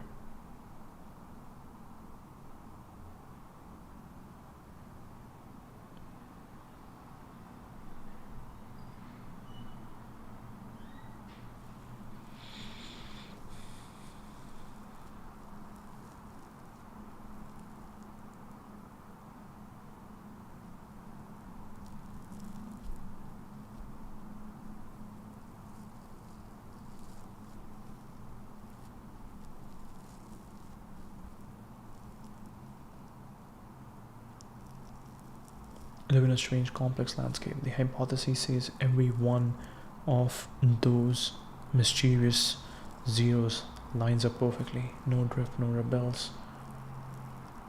Checked numerically for trillions of zeros. All obey the rules so far. Still unproven. One of the Millennium Prize problems. Solve it. Earn eternal fame plus 1 million. Okay. I'm going to SF next week and reach out to 9 people that I had not seen in a while. 6 out of the 9 have recently moved out of California to tax applications. I'd heard the rumors that people were leaving, but now it's really sinking in. CEO Flex Capital, former CEO LiveRamp. Crazy Ideas Weirdos, an email host, World of Das podcast, reading on reads.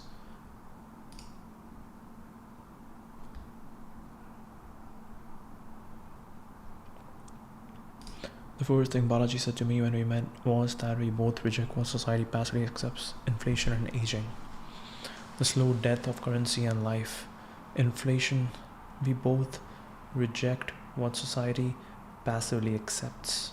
The slow death of currency and life. Inflation is the slow death of money through the loss of purchasing power. Aging is the slow death of biology through the loss of functional power. Current culture treats the body as consumable, an appreciating asset to be used up. Don't I treat the body as capital, an appreciating asset for compounding gains?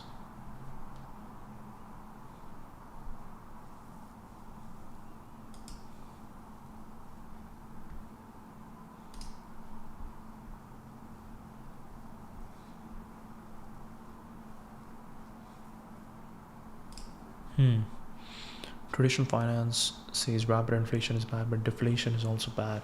So slowly losing your wealth while inflation is good. Bitcoin rejects this.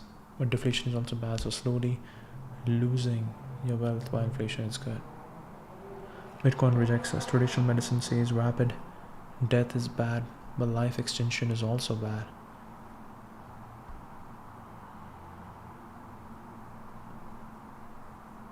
So slowly losing your health while aging is good. Rapid inflation is bad, but deflation is bad, so slowly losing your wealth is good. Bitcoin rejects this. Traditional medicine says rapid death is bad, but life extension is also bad, so slowly losing your health while aging is good. Brian rejects this.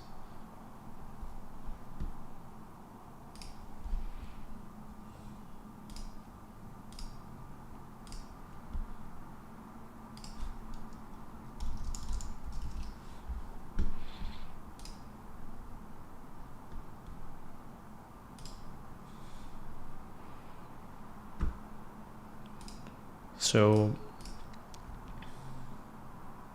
what was his name? Fischer.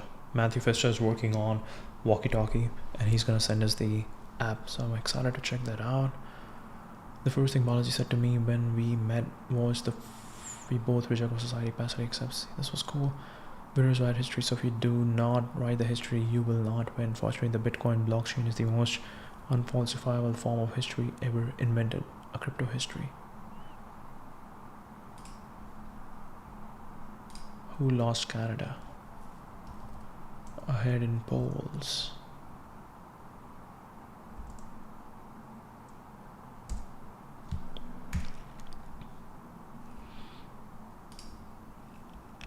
Unfortunately, it is obvious that China will reach out to Canada. Canada-China trades in good. Never better. Canadian trade with China is growing steadily. Beijing sees it's willing to deepen economic ties with Canada as Trump trade brings trade chaos.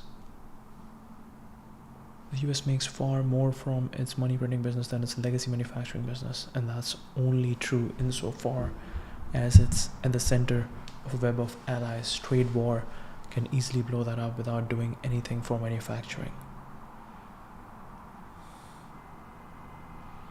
The state of the world matters. The US is trying to run history in reverse, to go backwards in time to exporting physical goods after becoming a global empire. Only recent precedent is the transition from USSR to Russia, and that was Pompey. The tools you use on the way up are completely different from the tools you use on the way down. Can print a dollar for 100 cents on the dollar. Why return to the factory floor to make a screw for 1% margins? You'd only do it if you lost the empire. So there is something happening over here which is interesting. Okay, meanwhile China is signing free trade agreements.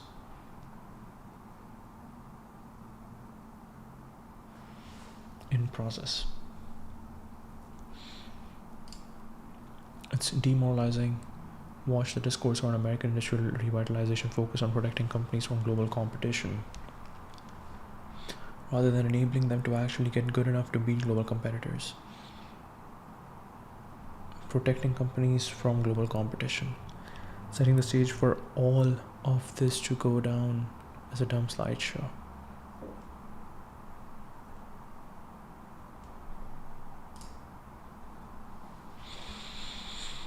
Just pursuing the exact opposite strategy. They are trying to expand into as many markets as possible because they think they will win the game of global techno-capitalism. Free trade, because they are winning at free trade.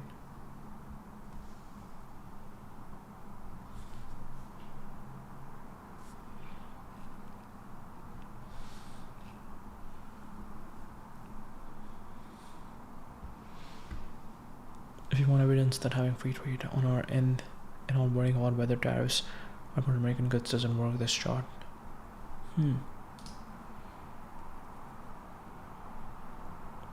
So what is this? Who lost China?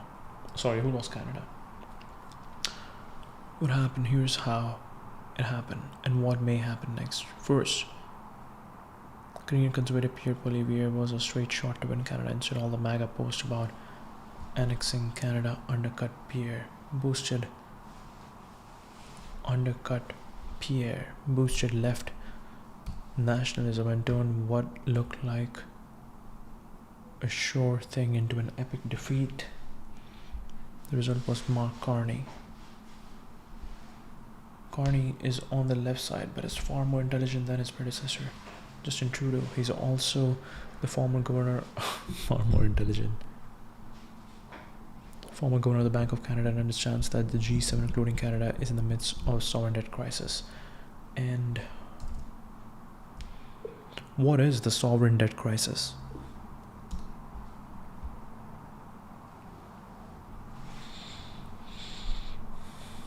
Our country's promises grow faster than its ability to keep them.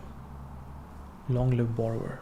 It issues bonds, collects taxes, and rolls debt forward. That works until confidence cracks.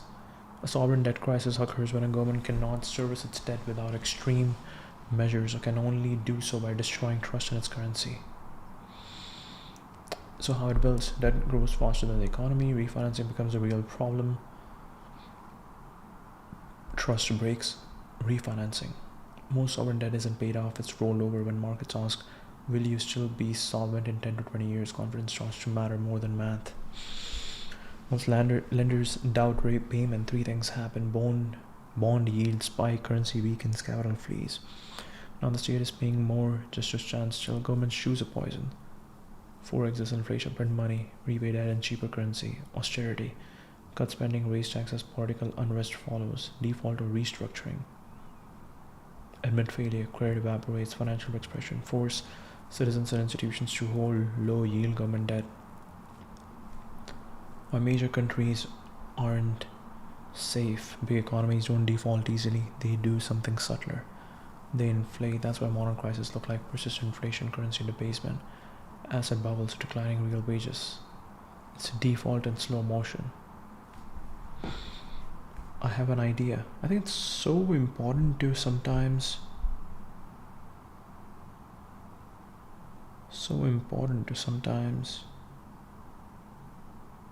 just follow what you're thinking. Okay, so we will follow what I'm thinking.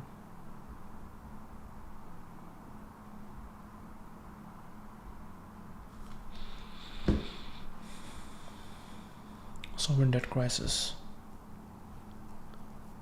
Sovereign debt sits underneath pension systems, banks, insurance companies, global trade. One line intuition: sovereign debt crisis isn't when a country runs out of money, it's when the world stops trusting its promises.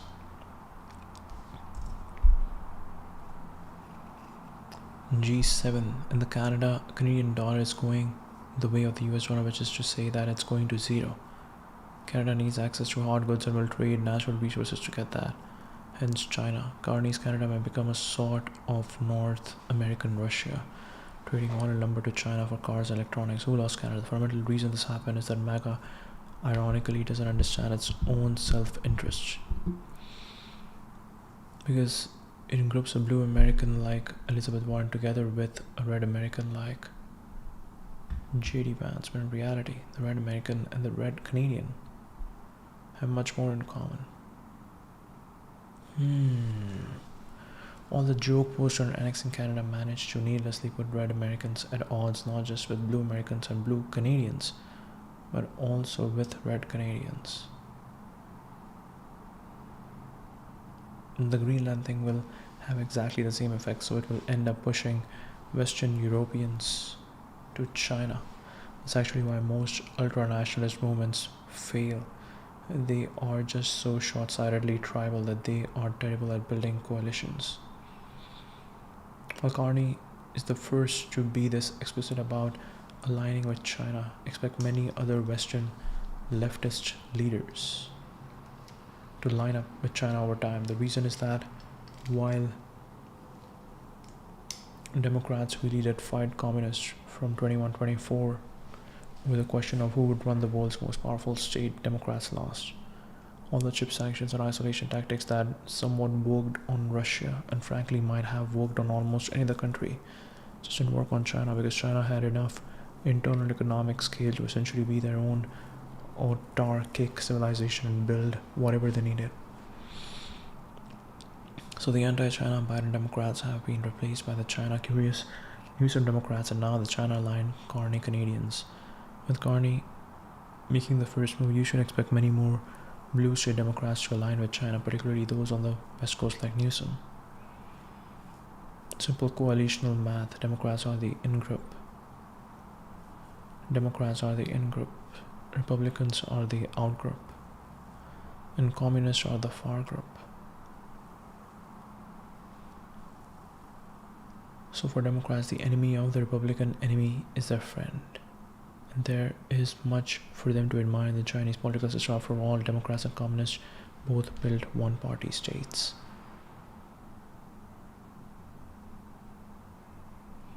Newsom in particular is likely the next shoe to drop. Because in 23 he was reaching out to Xi. He's also spoken in Xinhua about becoming China's long-term stable and strong partner.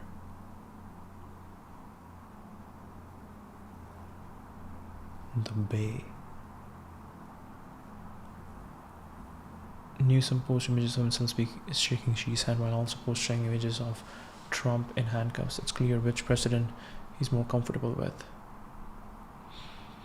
The California wealth tax is also worth mentioning here. as M. Kumara quickly pointed out, the net effect of the wealth tax is for blues to drive tech out of the state. That's not an unintended consequence. The purpose of the wealth tax was to either rob or deport the sole remaining political opposition to Democrats in California, namely technologists.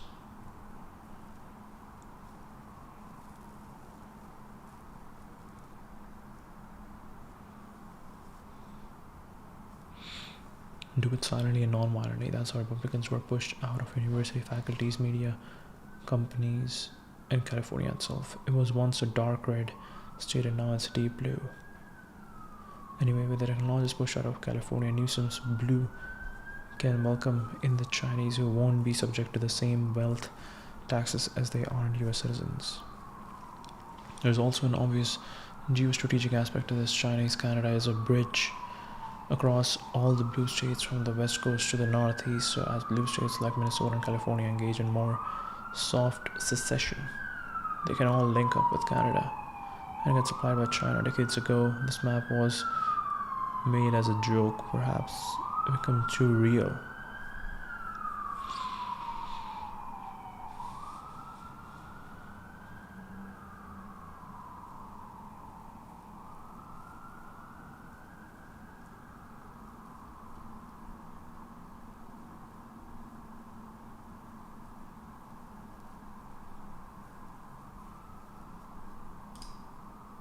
Tim Walz's recent invocation of the 10th Amendment is in his vein. Of course, this is an inversion of decades of democratic rhetoric, but that doesn't matter. The ideologies of the past are breaking down, with blues now endorsing states' rights and federalism now that they have lost DC. It's all just tribalism now in the Unitarian tribes of North America. Tariffs were also a key precipitating factor. First, to realign economically away from the US and the West as a consequence of the tariffs, but there will be more.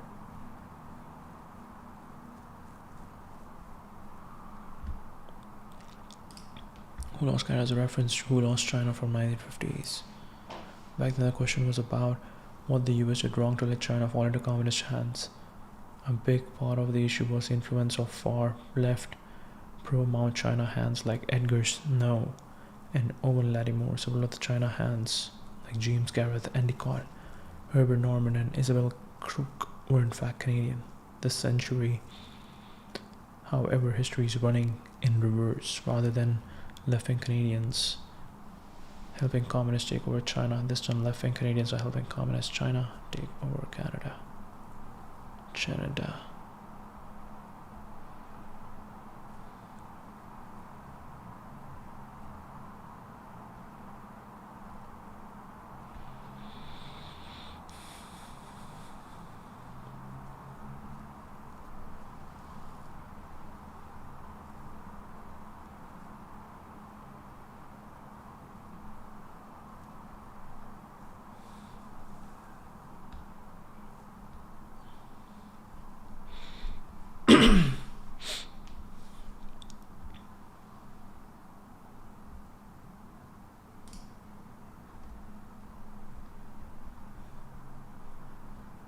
Free speech is open borders for ideology. One way of thinking about the last 10 years is that the American left busted the physical borders of the right, while the right smashed through the digital borders of the left, because the left relied on mind control and controlling the discourse, and the busting of those digital borders by the internet is what hurt them the most. They wanted stern penalties for crossing the line, for saying the wrong thing. So then the left tried to reimpose speech controls or lost control. Merits of both digital and physical borders are neither, but if you argue for only one, you may soon need to impose the other. That is, if you open the physical borders, you will be letting in people with new ideas which will bust the digital borders you had around the thoughts. If you open the digital borders with free speech, there will be many who push for more permissive migration, which may eventually bust the physical borders. Two borders Chinese control where there's both a Great Firewall and a Great Wall. Here there is a strict and unmistakable combination of digital and physical border. All speech is not allowed and all people are not allowed. American anarchy. Here there are no digital physical borders at all, and it's just a North American continent where everyone is completely free to post online and move offline. You're going to need an internet intermediate, which is neither coercive Chinese control nor chaotic American anarchy. You create startup societies with both digital and physical borders, but all residents freely opt into those constraints. It's obvious that open borders means invasion. No less obvious, but the free speech in the age of internet means ideological invasion. That is why most practical forums have moderators and moderation policies and ban hammers.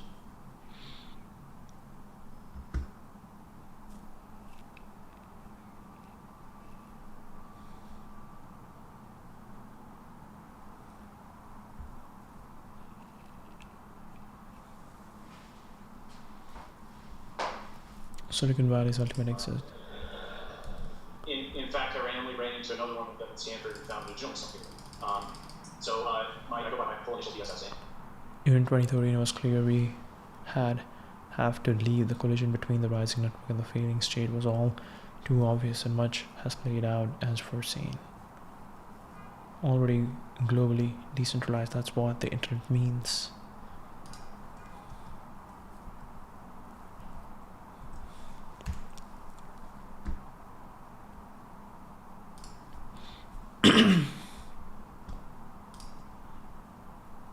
The end of Western Keynesianism will be even bigger than the end of Soviet communism. They're just going to destroy every Western fiat ledger. Anything stored on any fiat ledger, from currencies to stocks to bonds, will be first exorbitantly taxed and eventually simply ceased or simply inflated to zero. Logic of sovereign debt crisis. Silicon Valley Technologies exiting California should move to Starbase, Texas. Tech 197.74, populated by engineers. It's what tech used to be. Elon is the de facto mayor. How tech wins democratically, voting with feed, wallet, and ballot. Moving to Starbase was voting with feed. Building up Starbase was voting with wallet. Incorporating Starbase was voting on ballot. This is the future of democracy, not a two-party system with the illusion of choice instead of a 1,000-city system with the reality of choice.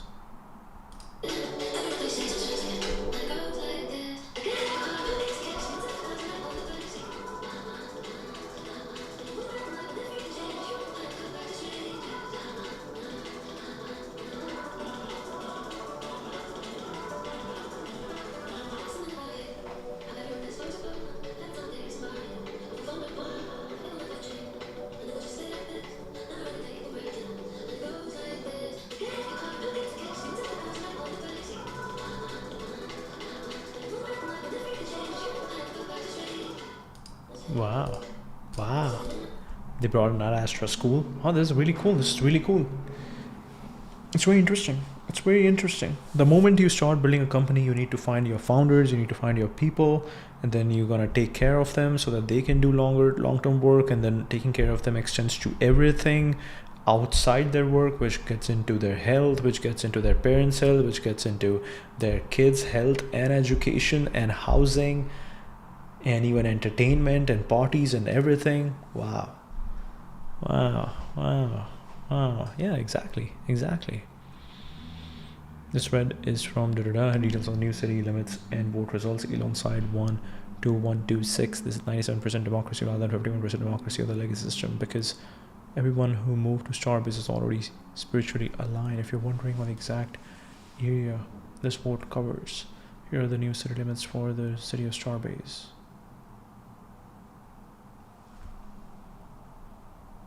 New city limits. This thread from details on the new city limits and vote results. Okay.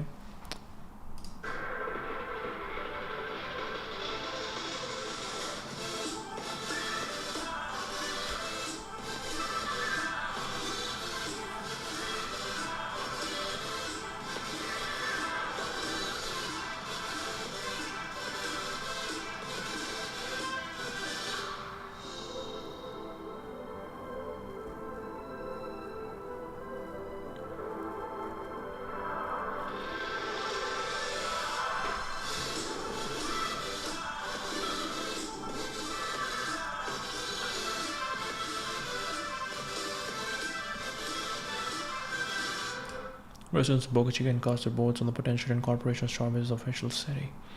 Democracy is about the denominator, with 6 for 6, 4 and 6 against. You get 50% tie. So the denominator is everything. Vote with people who share your values. Breaking. Full Starbase. New cities for a new century. Network states. Full Starbase result declared. Yes. Total of 218 ballots across early voting and election day voting. No mail-in ballots were cast. Really cool. Really cool. Let's look at this one. Wait. Okay. He said thread, right? Where's the thread? I hope this is the thread. Okay, this is the thread.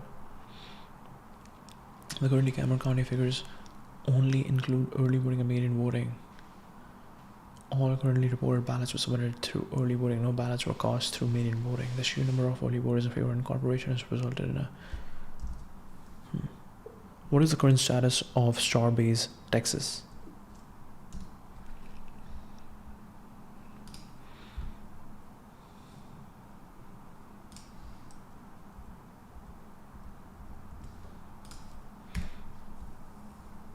Residents voted overwhelmingly in favor of incorporation. Final tally 97% yes. Voter turnout was high for a micro municipality. The result is decisive what city of Starbase actually means. Legally incorporated into the Cameron County. Elect officials, pass ordinances, manage zoning, utilities, roads, local services. Company, town, style, city, center on SpaceX operations, physical hub. Starts to development and launches, real world test case for tight coupling between industry and municipality. A sci-fi corporate nation yet. One of the clearest modern examples of a bottom-up city formation, live experiment infrastructure for its governance. Prototype variety is discussed network state and submerged frameworks, closer to industrial era company towns than to utopian seasteads with a 21st century tech and visibility. Starbase is now incorporated city. Where does Peter Thiel live?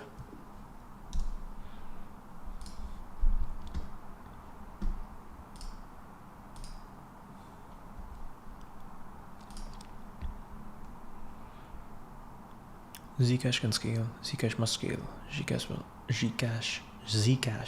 scale.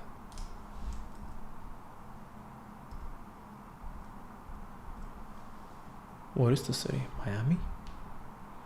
There's not a single simple answer to where he lives. Deliberately multi-resident. United States, LA, Miami. Long associated with LA, this is often cited as main US base in recent years. Spent significant time in Miami. New Zealand citizen. Properties there publicly describe New Zealand as a strategic long-term refuge, but very much part of his personal geopolitical calculus. Jurisdictional diversification, optionality across political systems, capital, citizenship, and residence decoupled. More globally positioned, Peter Thiel primarily lives in the United States, holds New Zealand citizenship, and maintains a deliberately global footprint. Okay.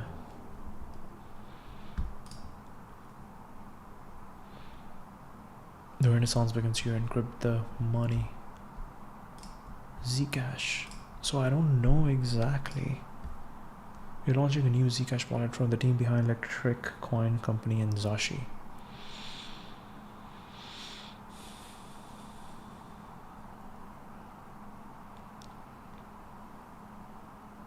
The code name of the wallet is Cash Z. This is all you need to do. Zcash is Cyberfunk. This is a bit long, so we'll summarize this one. Oh, recent spending on higher initial large transactions. What? Spot recurring? Oh, the agent mode started. Summarize.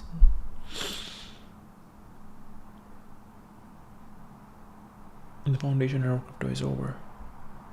Tremendous scrutiny. Non-profits as a class are now under tremendous scrutiny for universities to activist organizations. When you will lose your tax exemptions, basically there's no benefit in keeping a fast-growing technology company under a non-profit when the substance of the organization is for-profit. There might be real downside. This is the second reason why we needed a new governance structure, because we need to have the entire team online in a functional structure that is free from bureaucratic lethargy. Josh, sweetheart.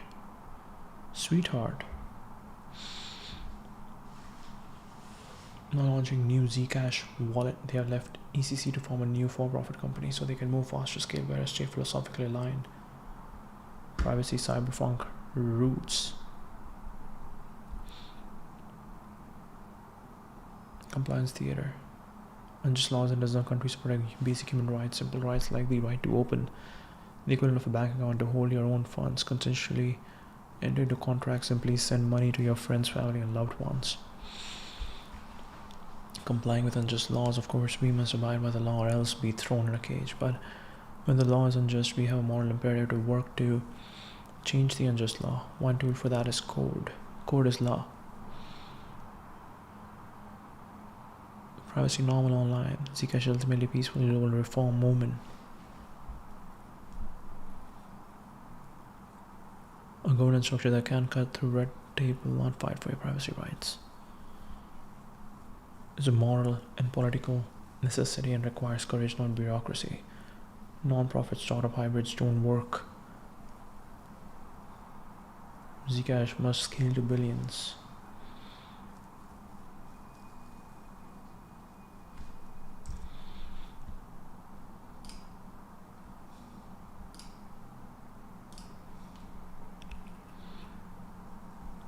This has a bit of we need to start the foundation of Terminus. Why? But maybe that's where we are. What were your reactions? I mean, well, this is not only statistic that 4,000 family offices have been open in the last 10 years or so in Singapore. Yes. Right, incredible. And so I met with a number of folks from that community, and obviously there's a lot of business in the region that operates from here, capital in the region that moves through here. Beautiful city, wonderful people, amazing place. So and it's very well run and everything. And yes, I don't know if you saw my tweet on this, maybe you have some thoughts on this. So London has already given the crown to Dubai, and I think Tokyo and Hong Kong, the capital of capital in APAC, is now Singapore, and now the NYC is succeeded by Miami. But there's like a little Miami boomlet like a few years ago, and now it's like that was like the GBT one. Yeah. For the aspirational Miami is Palm Beach. I think everyone would aspire for Palm Beach. They might settle for Miami. Sure. Yeah, you know this. Yeah. I think Palm Beach is a lot like Connecticut. It's like when hedge funds actually set up versus New York. There's another reason for everything, which is that Latin America, now Malay is showing more energy than we thought. Right? Malay showed staying back. So you won in Argentina, right? So Malay and Kelly, you have essentially a Latin American capitalist renaissance. And not obviously, I didn't know, Antonio Garcia Martinez, right? So he made a post years ago that Miami is actually Latin America, or the Singapore of Latin America. Mm-hmm. Because if you were doing a deal between like a Mexican guy and... Very interesting. One of the big AI companies should consider acquiring Tailwind or do a strategic investment. Maybe rehire all the devs, they've given the ecosystem so much. Kind of, I don't know what the right word is, but not great things. So I don't know if I will even release this one or if I might just record this for myself to force myself to talk through some of this stuff and just get it out of my head and maybe feel a bit better about it. One thing I can promise is if I do release this episode, there will be no value delivered, and it will be mostly just a combination of complaining, venting, and I don't know, negativity. So where do I start? I guess like to set the tone for the entire thing. I've talked on the podcast before about how revenue continues to decline here, and it's something we're trying to figure out. And I've shared some of the ideas we have for turning things around, and I'm still optimistic that we can do that. I'm excited about these ideas. But over the holidays, I finally did what any responsible business owner we probably have already been doing, which is do some proper forecasting of revenue versus just going based on gut feel. And the situation was just like significantly worse than I realized. So revenue has been like trending down slowly for a couple of years, but it's been almost like so slow and so steady that it's like a boiling the frog sort of situation where you almost like don't really notice. You just get used to the low revenue being sort of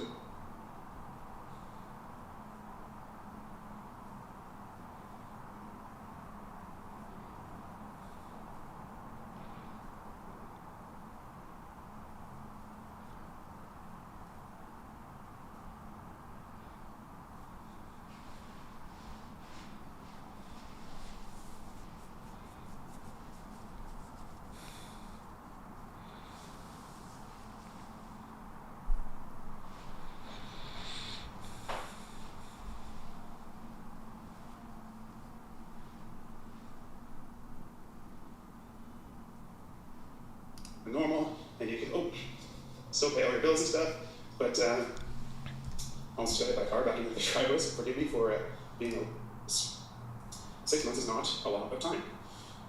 So over the break, we had to make the brutal decision to scale down the size of the team to something the business actually can afford, because if we didn't do it now, then we would not be able to give people generous severance packages for them to have the time to find new roles. And I don't know, that's important to me, because that's what I would hope that someone would do for me if I was in that situation, because I know it's really fucking stressful to find out that you don't have a job anymore because the company that employs you doesn't have the cash flow to be able to pay your invoices every month.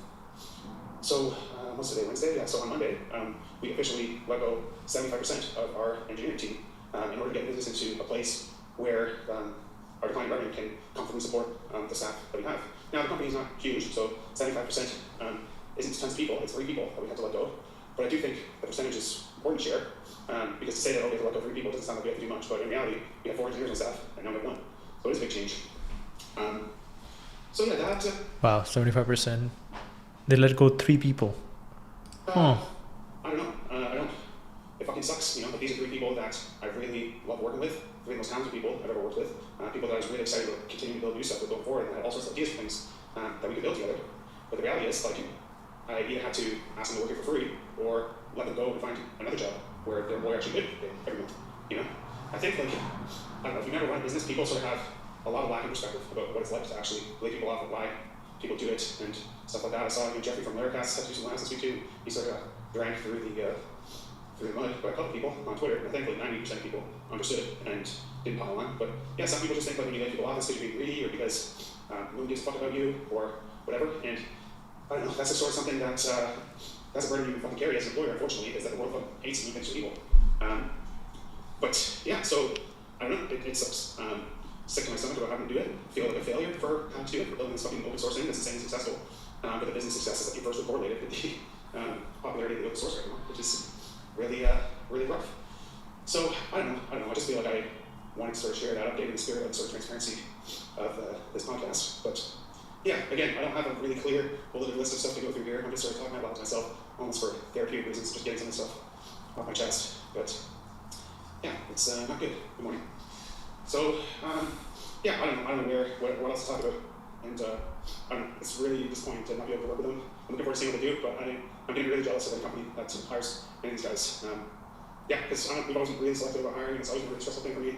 And I never once regretted hiring any of these dudes. They're all awesome and a huge help for the elevating the work that we did here. So yeah, if you work at a cool company and you're hiring really talented people, feel free to reach out to these guys directly, reach out to me if you want.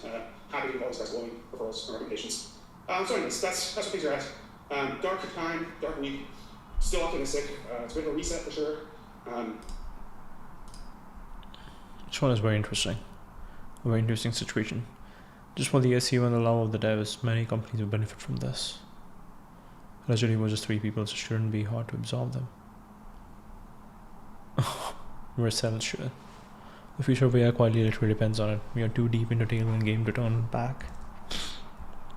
What does Tailwind exactly do?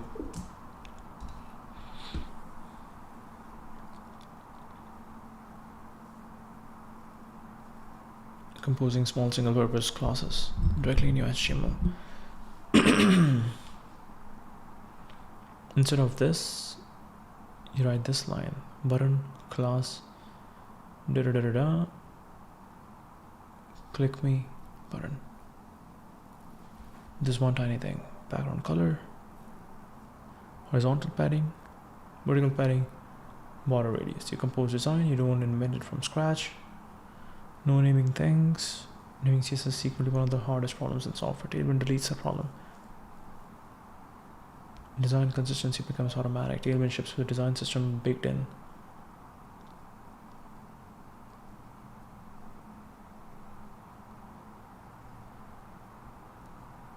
You build faster.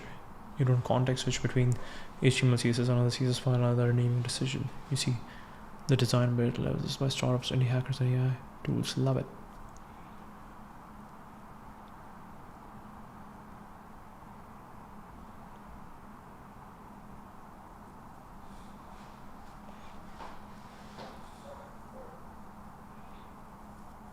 Vertical integration for AI UI generation. turns visual design into a constrained, composable language that both humans and AI can speak fluently.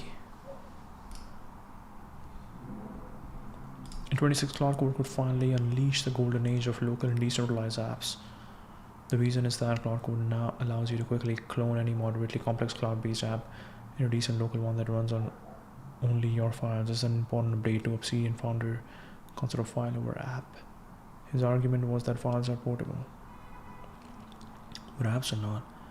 The new information is that apps are suddenly portable too. That is, apps of moderate complexity without strong global network effects are suddenly easy to clone. The clone won't be perfect right away, but it will be pretty good, and if the cloning dev sticks with it, it will get better. So, can we get a local open source Mac app for everything, operating only on your files? Maybe we can make that a reality. Today we are creating individual digital artifacts, but most of these artifacts are out of our control. They are stored in servers and databases, get it behind an internet connection and log into a cloud service. Even the files on your hard drive use proprietary formats that make them... Oh no, there's a dog. Even the files on your hard drive use proprietary formats that make them incompatible with older systems.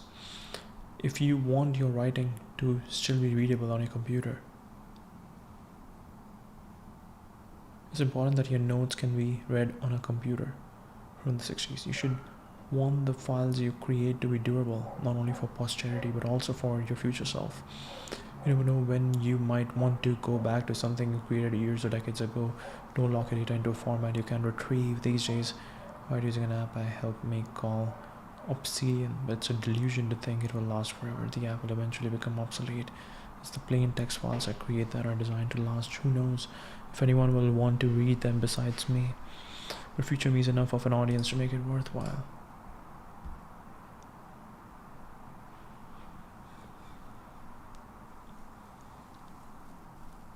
Ideas from generations past, transmitted through many mediums, from clay tablets to manuscripts, paintings, sculptures, and tapestries.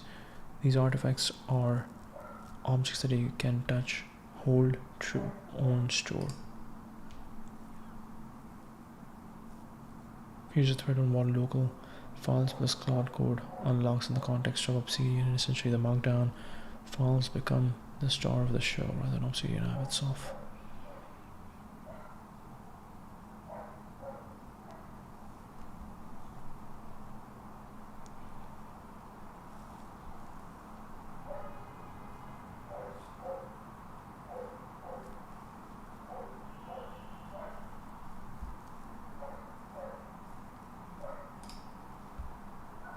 Oh, Balaji.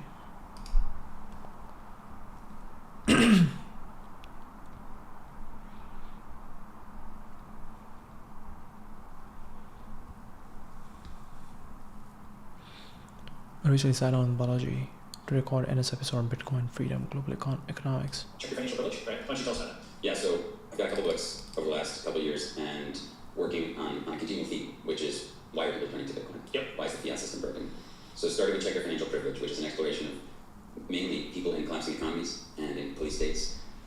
Why are they adopting Bitcoin? And interviewing them, traveling, meeting them, and learning about how absolutely shattered the monetary system is for so many people. And I don't know exactly what the situation is like in Singapore, but in America and in Europe, we have this immense financial privilege where it's easy to use money, it doesn't hyperinflate, it's easy to send money to our relatives and families.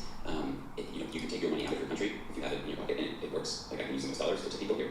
If you live in a place like Togo or Bhutan, etc., and you take your money out of the country, it's worthless. So as the Bitcoin evolution is happening, it's been a lot harder for a lot of people in rich economies, basically, to understand why, because their money system works relatively well.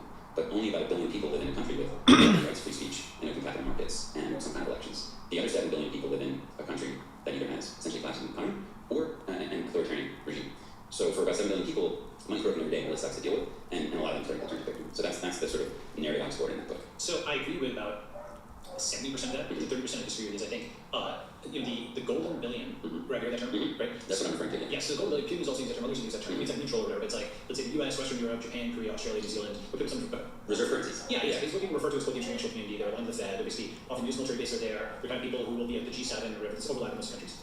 I think my disagreement with you, partial disagreement, is that if you look at China, if you look at Southeast Asia, you look at Riyadh or Dubai or even India, Russia, and so Eastern Europe, and then places like El Salvador, they're really not as third world as people think they are. They're actually, in some cases, they're not third world at all. In the sense of like they have modern infrastructure and they have cars. You might say collapsing economies or authoritarian governments. That's what I meant. Yeah, that's what I meant. So maybe just a qualifier. Yeah. Many of those economies are not collapsing, but you might screw them. Fine. Okay, great. So which is different, but it's also it's just an important distinction, right? Like it's not like only like wealth is distinct from government, if that makes sense, right? Right. If you think about Bitcoin as digital cash and digital gold, depending on your country, one use case stands out. But you got, let's say, like China, digital cash card where you can get on capital controls.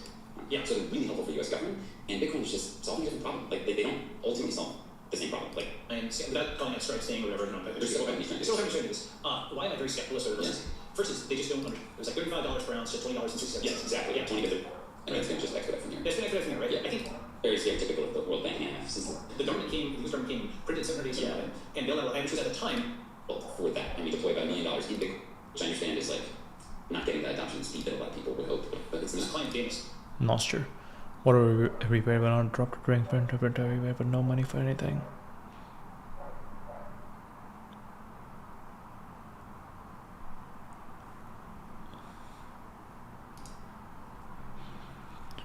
What ambitious challenge should go? We talk about what ambitious challenge should go and where ambitious challenge should go. A second passport is better than a first home. It's easier to build Netflix than reform Blockbuster. Rising cities to explore if you can. Dubai, Singapore, Warsaw, Bangalore, Ho Chi Minh, Shenzhen.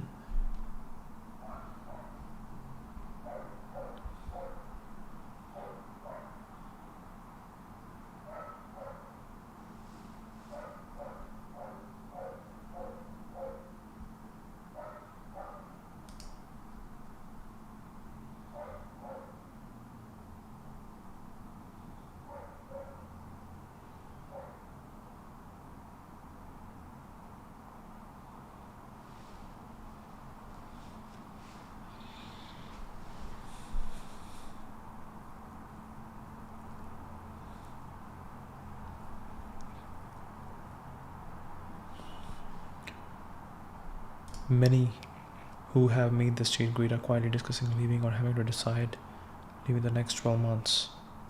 More generally, one of the fascinating developments of this decade is people voting their views, not with ballot box, but with relocating themselves both in the US and internationally. It feels to me people don't yet fully appreciate the impact of the silent departures around the world.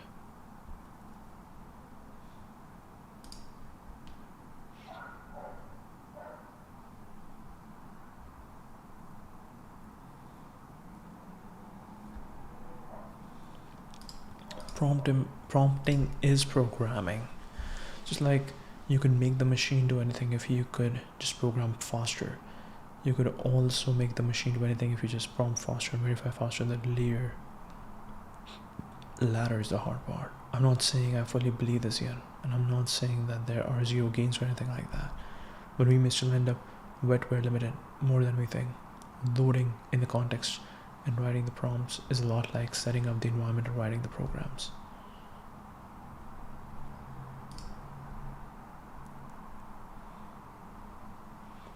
Notably, you have some places like Warsaw, Dubai, Riyadh, Shenzhen, Bangalore, Singapore, and Shanghai. That's why many Americans aren't calibrated on the world outside the West. They aren't flying there and they aren't seeing it on their TVs, so the rise is invisible, despite being all too visible.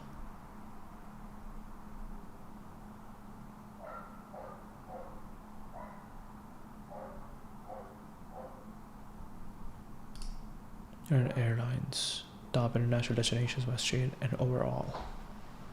London, Cancun, Tokyo, Toronto, Vancouver. Vancouver is number 5. Wow. Rome, Mexico City, Paris, Cabo, San Luca, Frankfurt, Tokyo, Cancun, Tokyo, Vancouver. Alaska is going to Vancouver. These guys are going to Vancouver. Who is that? Who else is going to Vancouver? Taipei, Toronto, Vancouver, Michigan, Vancouver, Connecticut. Wow. So many people are going to Tokyo. So many people are going to Cancun, Taipei, Tokyo, London. So interesting chart. Things to notice. Delaware has almost no commercial aviation. Taiwan Semiconductors, Arizona.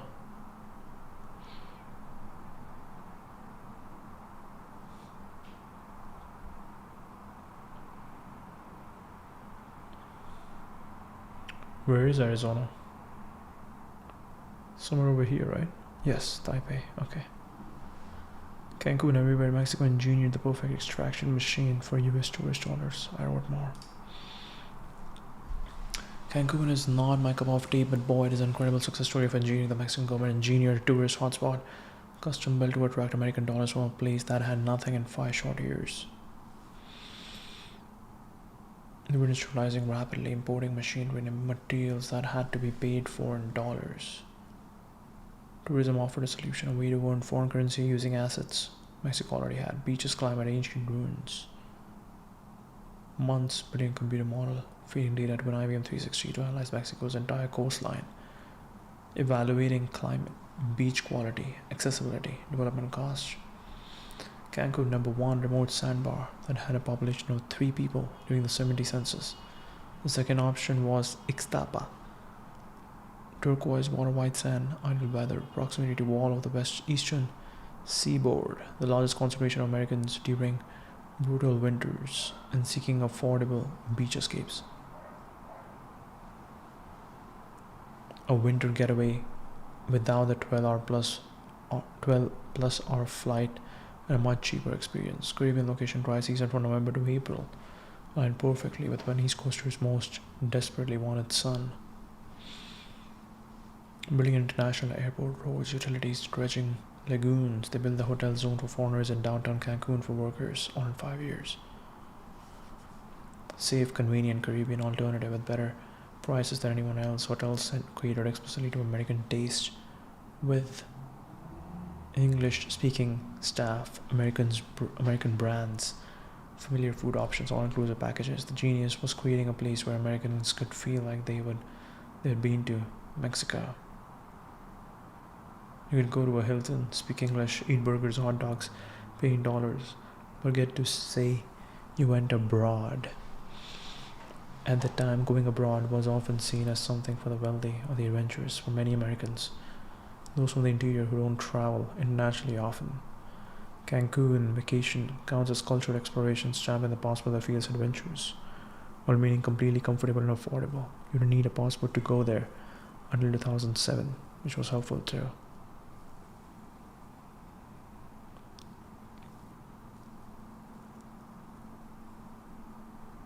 Exactly what Mexico designed to be, a dollar extraction machine that turns American desire for easy, safe, foreign travel into billions of dollars flowing to Mexico.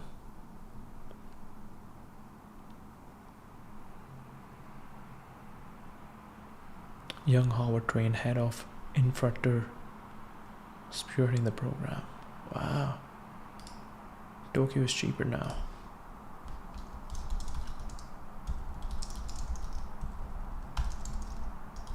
The story of Cancun. Intel here, bro. Today alone, Trump NDL is hard to come by. Damn, this is why I hate Cancun.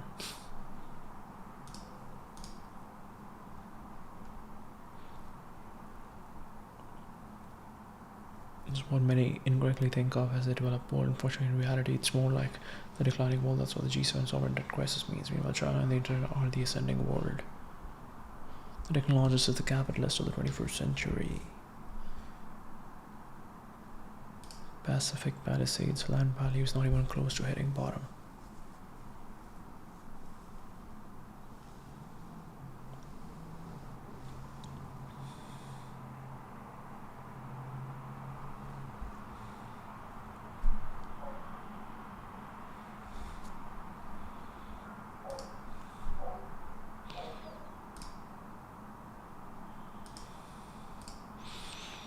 What save and fails? Great question. We unfortunately have more films on alien invasions and killer robots than we due on fiat failure, so relatively few have thought through the scenario. But given that decades of accumulated borrowing is now finally coming due, it's worth wondering what happens when the dollar is debased to pay the unpayable debt.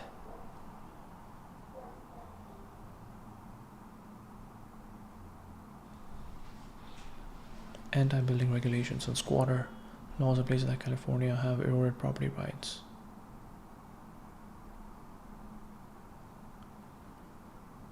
Follow, as a consequence, add to the condition of a corruption of real estate that takes infinite taxes but can't stop endless fires, and you get the Pacific Palisades worth billions of paper burned to the ground in practice.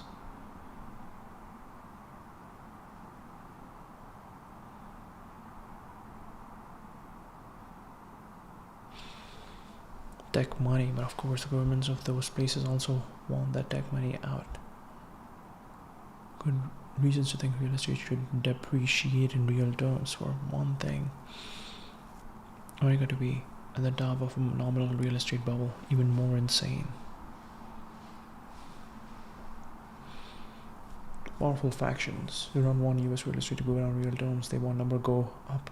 Technology applied to their house, their ostensible store of value. And like every American, they are suffering from inflation, boosting their property taxes without actually increasing their resale value. Nominal value of real estate goes up via money printing, while the real value of the dollar goes down. The boomers get a high number on their house but no real value. Risk at not even that. An American real estate thus become more affordable if and only if you are outside the rapidly inflating dollar economy by living in other countries or holding only hard currencies.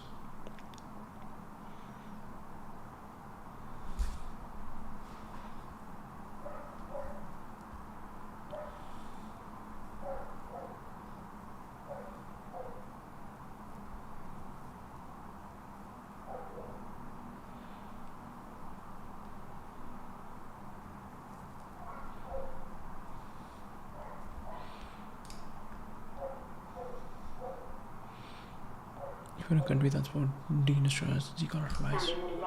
Not only did it leave a huge imprint on the rest of the world, it changed us, Russians. So let's talk about the 90s in Russia. For most people in the West, the 1990s were an era of relative peace. Great music, great movies, great books and TV shows, great economy even, cell phones, computers, and connectivity everywhere, and the Cold War was over.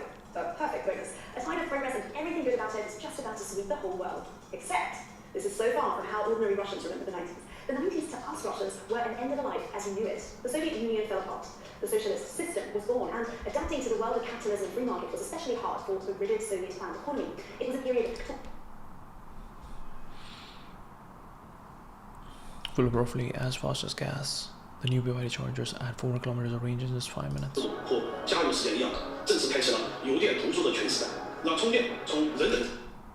Oh my god. Allows being unsupported, of course. Tesla pioneered modern EV technology, but the Chinese companies in this space are highly competent and not to be underestimated. BYD announced their charger early this year in March.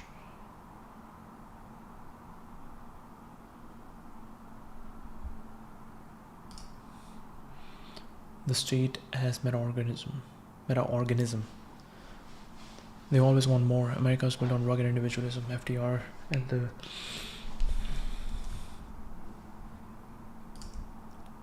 top quotes from FDR. These bad communists dictated in the West network is more than state. Consensual moderation, saving the American empire, no industrialization without deregulation, how China sees things. Getting ready for the reboot, fear, courage, psychological leverage. The only thing we have to fear is fear itself. Fear isn't the enemy, fear about fear is.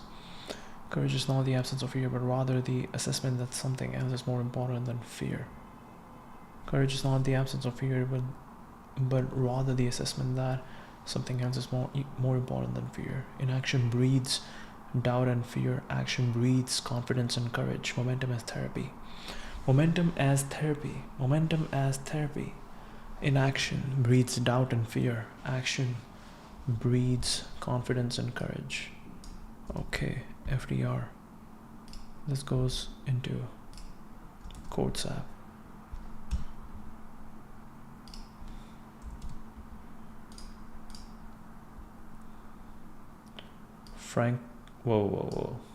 Franklin D. Roosevelt. Let's go. Nothing can bring you peace but yourself. Ralph Waldo Emerson. The best art is the most personal. Once you start doing it, you realize you can do it. Always go a little further into the water than you feel you're capable of being. I don't think people are looking for the meaning of life as much as they're looking for the experience of being alive.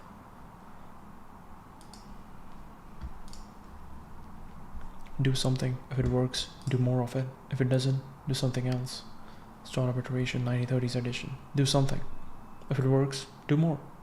If it doesn't, do something else. Leadership and responsibility. The buck stops here. Ultimate ownership, no delegation. A leader takes people where they want to go. A great leader takes people where they don't necessarily want to go, but ought to be. Vision outruns comfort. A leader takes people where they want to go. A great leader takes people where they don't necessarily want to go, but ought to be. Wow. Wow. A great leader takes people where they don't want to go, but you ought to be. You're supposed to be. Wow. Wow. Wow. Wow. Because most people don't want to go there. This reminds me of this conversation with my dad that he didn't want to do it. He didn't want to go to the gym, but I got him to go to the gym. Very interesting. Democracy cannot succeed unless those who express their choice are prepared to choose wisely. In politics, nothing happens by accident. If it happens, you can bet it was planned that way. In politics, nothing happens by accident. If it happens, you can bet it was planned that way. The test of your progress is not whether we add more to the abundance of those who have much. It is whether we provide enough for those who have too little. Metric, not a moral slogan. Liberty requires opportunity to make a living decent according to the standard of the time. Freedom includes material footing. Liberty requires opportunity to make a living decent according to the standard of the time. When you reach the end of your rope, tie a knot and hang on. When you reach the end of your rope, tie a knot and hang on. There are many ways of going forward, but only one way of standing still. Stasis is a choice. Fear is a coordination problem, and leadership is the art of resolving it at scale. Fear is a coordination problem. Wow. 12:16. Okay. As on its own, competing with the other organizations, which are aggregates of people that self-assembled and said, let's form an organization to do this thing. The state, local, state level, federal, whatever, national, are their own organization that fundamentally have their own growth state in a system, just like biology, where they are trying to consume and they are trying to get bigger, and the individuals have the same objective as the individuals do in any other organization, which is to maximize influence. That's right. And actually, on this point, I think this is really, this is a deep insight for me at least. The state is their starter. That's right. Right? Like, for all these, nonprofits, and as, this is a one-liner, I'll probably treat this, nonprofit equals anti-profit equals communist. You can get there in 2 steps, right? So for all these, the nonprofits are really more like anarcho-communists, but they still, like communists, get their funding from the state. The difference is they're not all directly reporting to the state, they're all just given money by the state, and then they do all these crazy things, like the managed alcohol program that you want to talk about that? Like this crazy kind of thing? Yeah, I talked about it on my show, but you and I were talking about it earlier, that the city of San Francisco has a managed alcohol program where they will give out beer and vodka to homeless alcoholics that they can come and get any time of the day, 24 hours in hotel lobbies, where they walk in, they are given either, they can choose a vodka or beer, they get a shot, they get beer. Once they've consumed it, they can get another one, and they can just keep doing that. Under the premise that they're less likely to go to the hospital if they're under the observation of someone observing them get drunk, rather than running off and having uncontrolled alcohol. Which, at the end of the day, there are reports that they've given out 17 shots of vodka in a single night to a homeless person.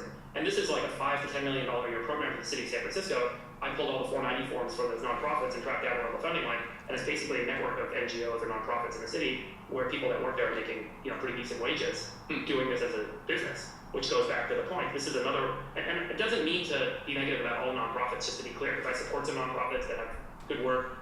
So I don't like the label of the nonprofit being bad, but there are structures, organizations that have assembled that have identified a way to get capital and to then use that capital for their own benefit. Totally. And I think that's what we see. Like, the way I think about systems are, what are the organizations the components of the system. The system that arises from capital, which is a measure ultimately of influence and access to assets, realizes all these different organizations. You can create a school, you can create a state government, you can create an NGO, we can create a club, we can also create a business, a nightclub, a restaurant, or an international business. And so these organizations are these assemblies that are basically competing in an environment to try and consume capital. So at the end of the day, the state organizes itself such that it will always end up wanting to accumulate more capital because it's distributing itself, where every individual in the system has a benefit if they can get access to that distribution. That's right. So that's why the state ultimately always becomes so big. I think my measure is that in the United States today, it's probably the case that half the population, more than half the population, are earning the majority of their income, whether it's retirement income or earned income, from a federal, state, or local government, or a government contractor, or a retirement check, or some other sort of benefit, pension, or insurance program that's supporting their business. So when you add that all up, it's the majority of Americans now. And that's when I think you cross the point of no return, where at that point the state has now consumed everything. Because everyone has every incentive to not have it stop growing. Whereas before, you have natural market forces with these other organizations that are competing, and they're saying, wait, that's not fair that the state has this, outside influence, but once it crosses that threshold. You're absolutely right, by the way, that there are some good nonprofits. It's a little bit like people can understand, for example, that there are good priests, but there's also like evil priests that will use the good reputation of priests to do evil, right? And one of the things that has certainly happened in the US, I don't know even what fraction of nonprofits are good versus evil, but I do think that in San Francisco, the homeless industrial complex budgets are up and to the right. In 2020, passed at 1.1 billion a year cash as the homeless population goes up. Is that crazy? No, the whole thing is just, it's so obvious. The more money you distribute through this network, the more the homeless population will swell. Exactly. And the less you're going to solve. Right. There's no natural market force to solve the problem in that sense. That's right. Yeah. So these guys are the feed the pigeon society. In a sense, I call them, because all the these pigeons, we feed more pigeons, right? But really, it's even worse than that because they're Democrat drug dealers. So let me explain. They are securing the real estate, the safe injection sites. They are handling the supply chain, which is handing out the syringes. They're doing all the legal work with the various local clinics. They're basically they're putting up the billboards, which are like the no overdose billboards that say snort or smoke crack. Literally billboards that say snort or smoke crack. We put that on screen, rather than to they don't tell people to do drugs, right? And they do all this when they actually mention the managed alcohol program, which is like a faux wise, oh, boys will be boys. You don't understand. You can't just tell them to have no alcohol. They're going to do it regardless of it. So let's enable it and do it in a safe amount. It's like a handing out of Narcan or whatever, right? And so what's really happening is they are McKinsey for MS-13. Yeah, right. They are doing everything other than putting a needle in the addict's arm. They're putting a needle right there, and they're shooting the police, and they're letting drug dealers in, and they're removing legal consequences for it. So they're just setting up the propitious conditions for massive drug use. And their business model innovation is to not take a cut of the fentanyl transaction, which is like $10 or something like that, but to take a cut of the billions for fentanyl prevention.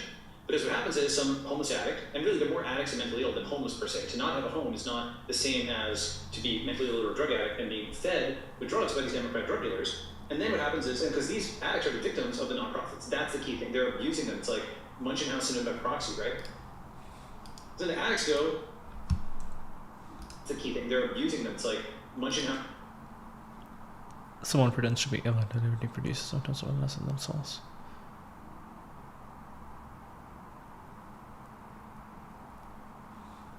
Munchausen syndrome. Syndrome by proxy, right?